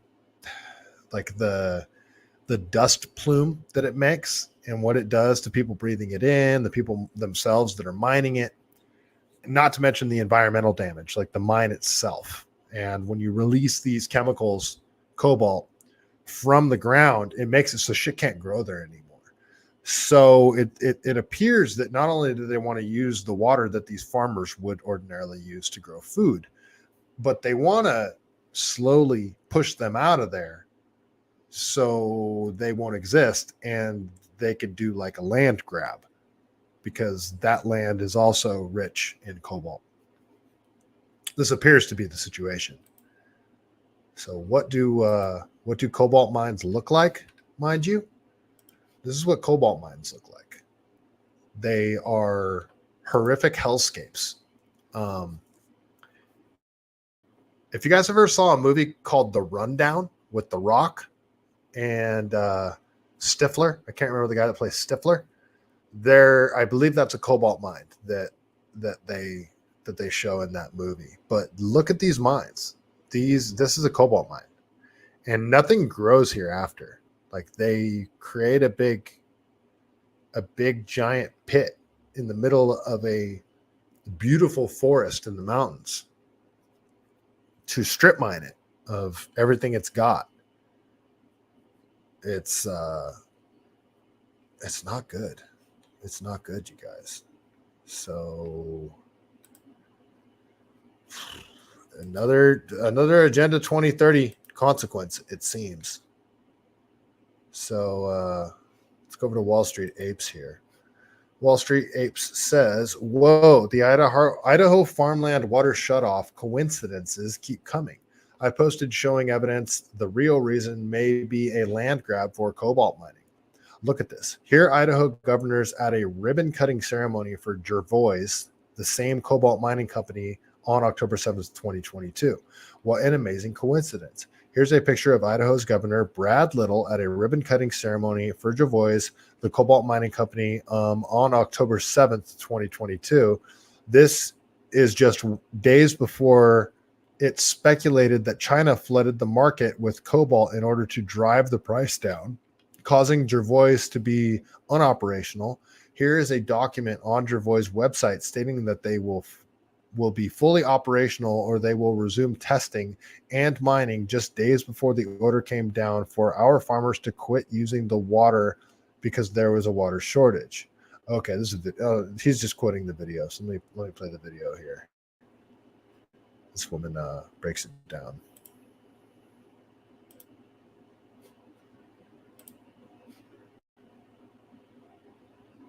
Sorry, folks. Here's a picture of Idaho's governor, Brad Little, at a ribbon-cutting ceremony for Jervois, the cobalt mining company, on October 7th, 2022. This is just days before it's speculated that China flooded the market with cobalt in order to drive the prices down, causing Jervis to be unoperational.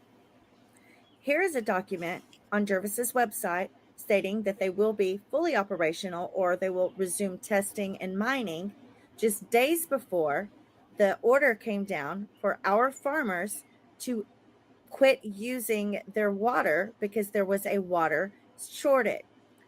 There is no water shortage. There is a water reallocation. They are taking the water from the farmers and they are allowing Jervis to use it.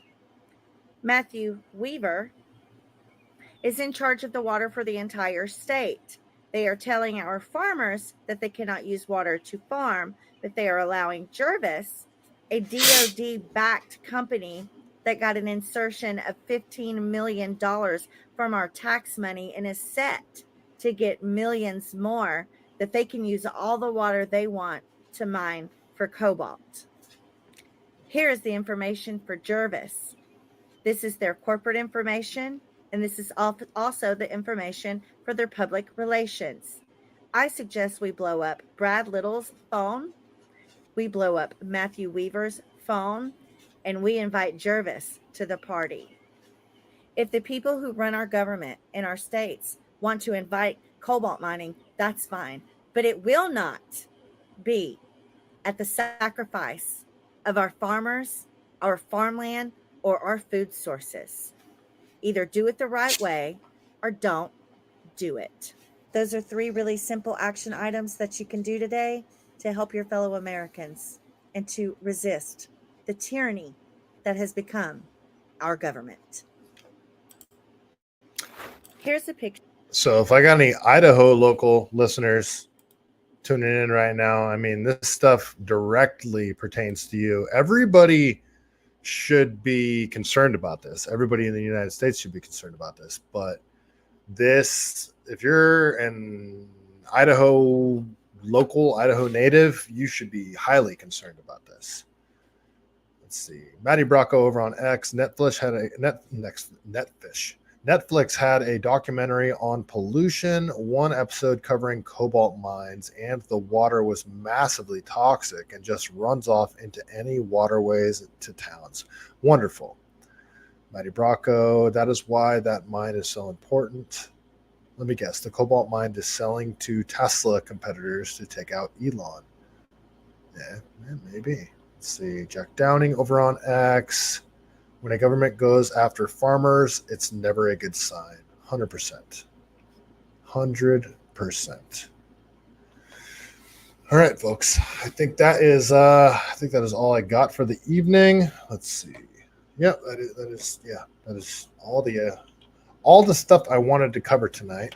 Longer episode, 3 hours. This is my longest episode, and each one's probably going to just keep getting longer. I believe I will be back here on Tuesday evening with Tracy Henderson from the California Parents Union. She has a couple of bills that she wants to go over with me and let you guys know about. Some stuff from Monterey County locals. Stuff about housing, zoning, and all sorts of other stuff. School stuff. Definitely some bills that she wants to cover. So probably be back here on Tuesday, but that's not set in stone yet. I will for sure be back here next Sunday evening at 5 o'clock Pacific Standard Time. That seems to be my new show time. I think we're all caught up with the chat here. So over on Rumble, Northside, Terry Wallace, V1800, the RGS. Let's see. Yep, got all you guys over on Rumble. Over on X, Maddie Bracco, Jack Downing, Wally World on YouTube, Teresa D over on X, Iron Ronin over on YouTube, Teresa D over on X. Should have got you. Let's see who else. Beat Grabber over on X. Let's see here. Who did I miss? What else we got here? Hallucinate over on YouTube. Let's see. I thought I saw somebody here. I missed someone. No, I think I got everybody.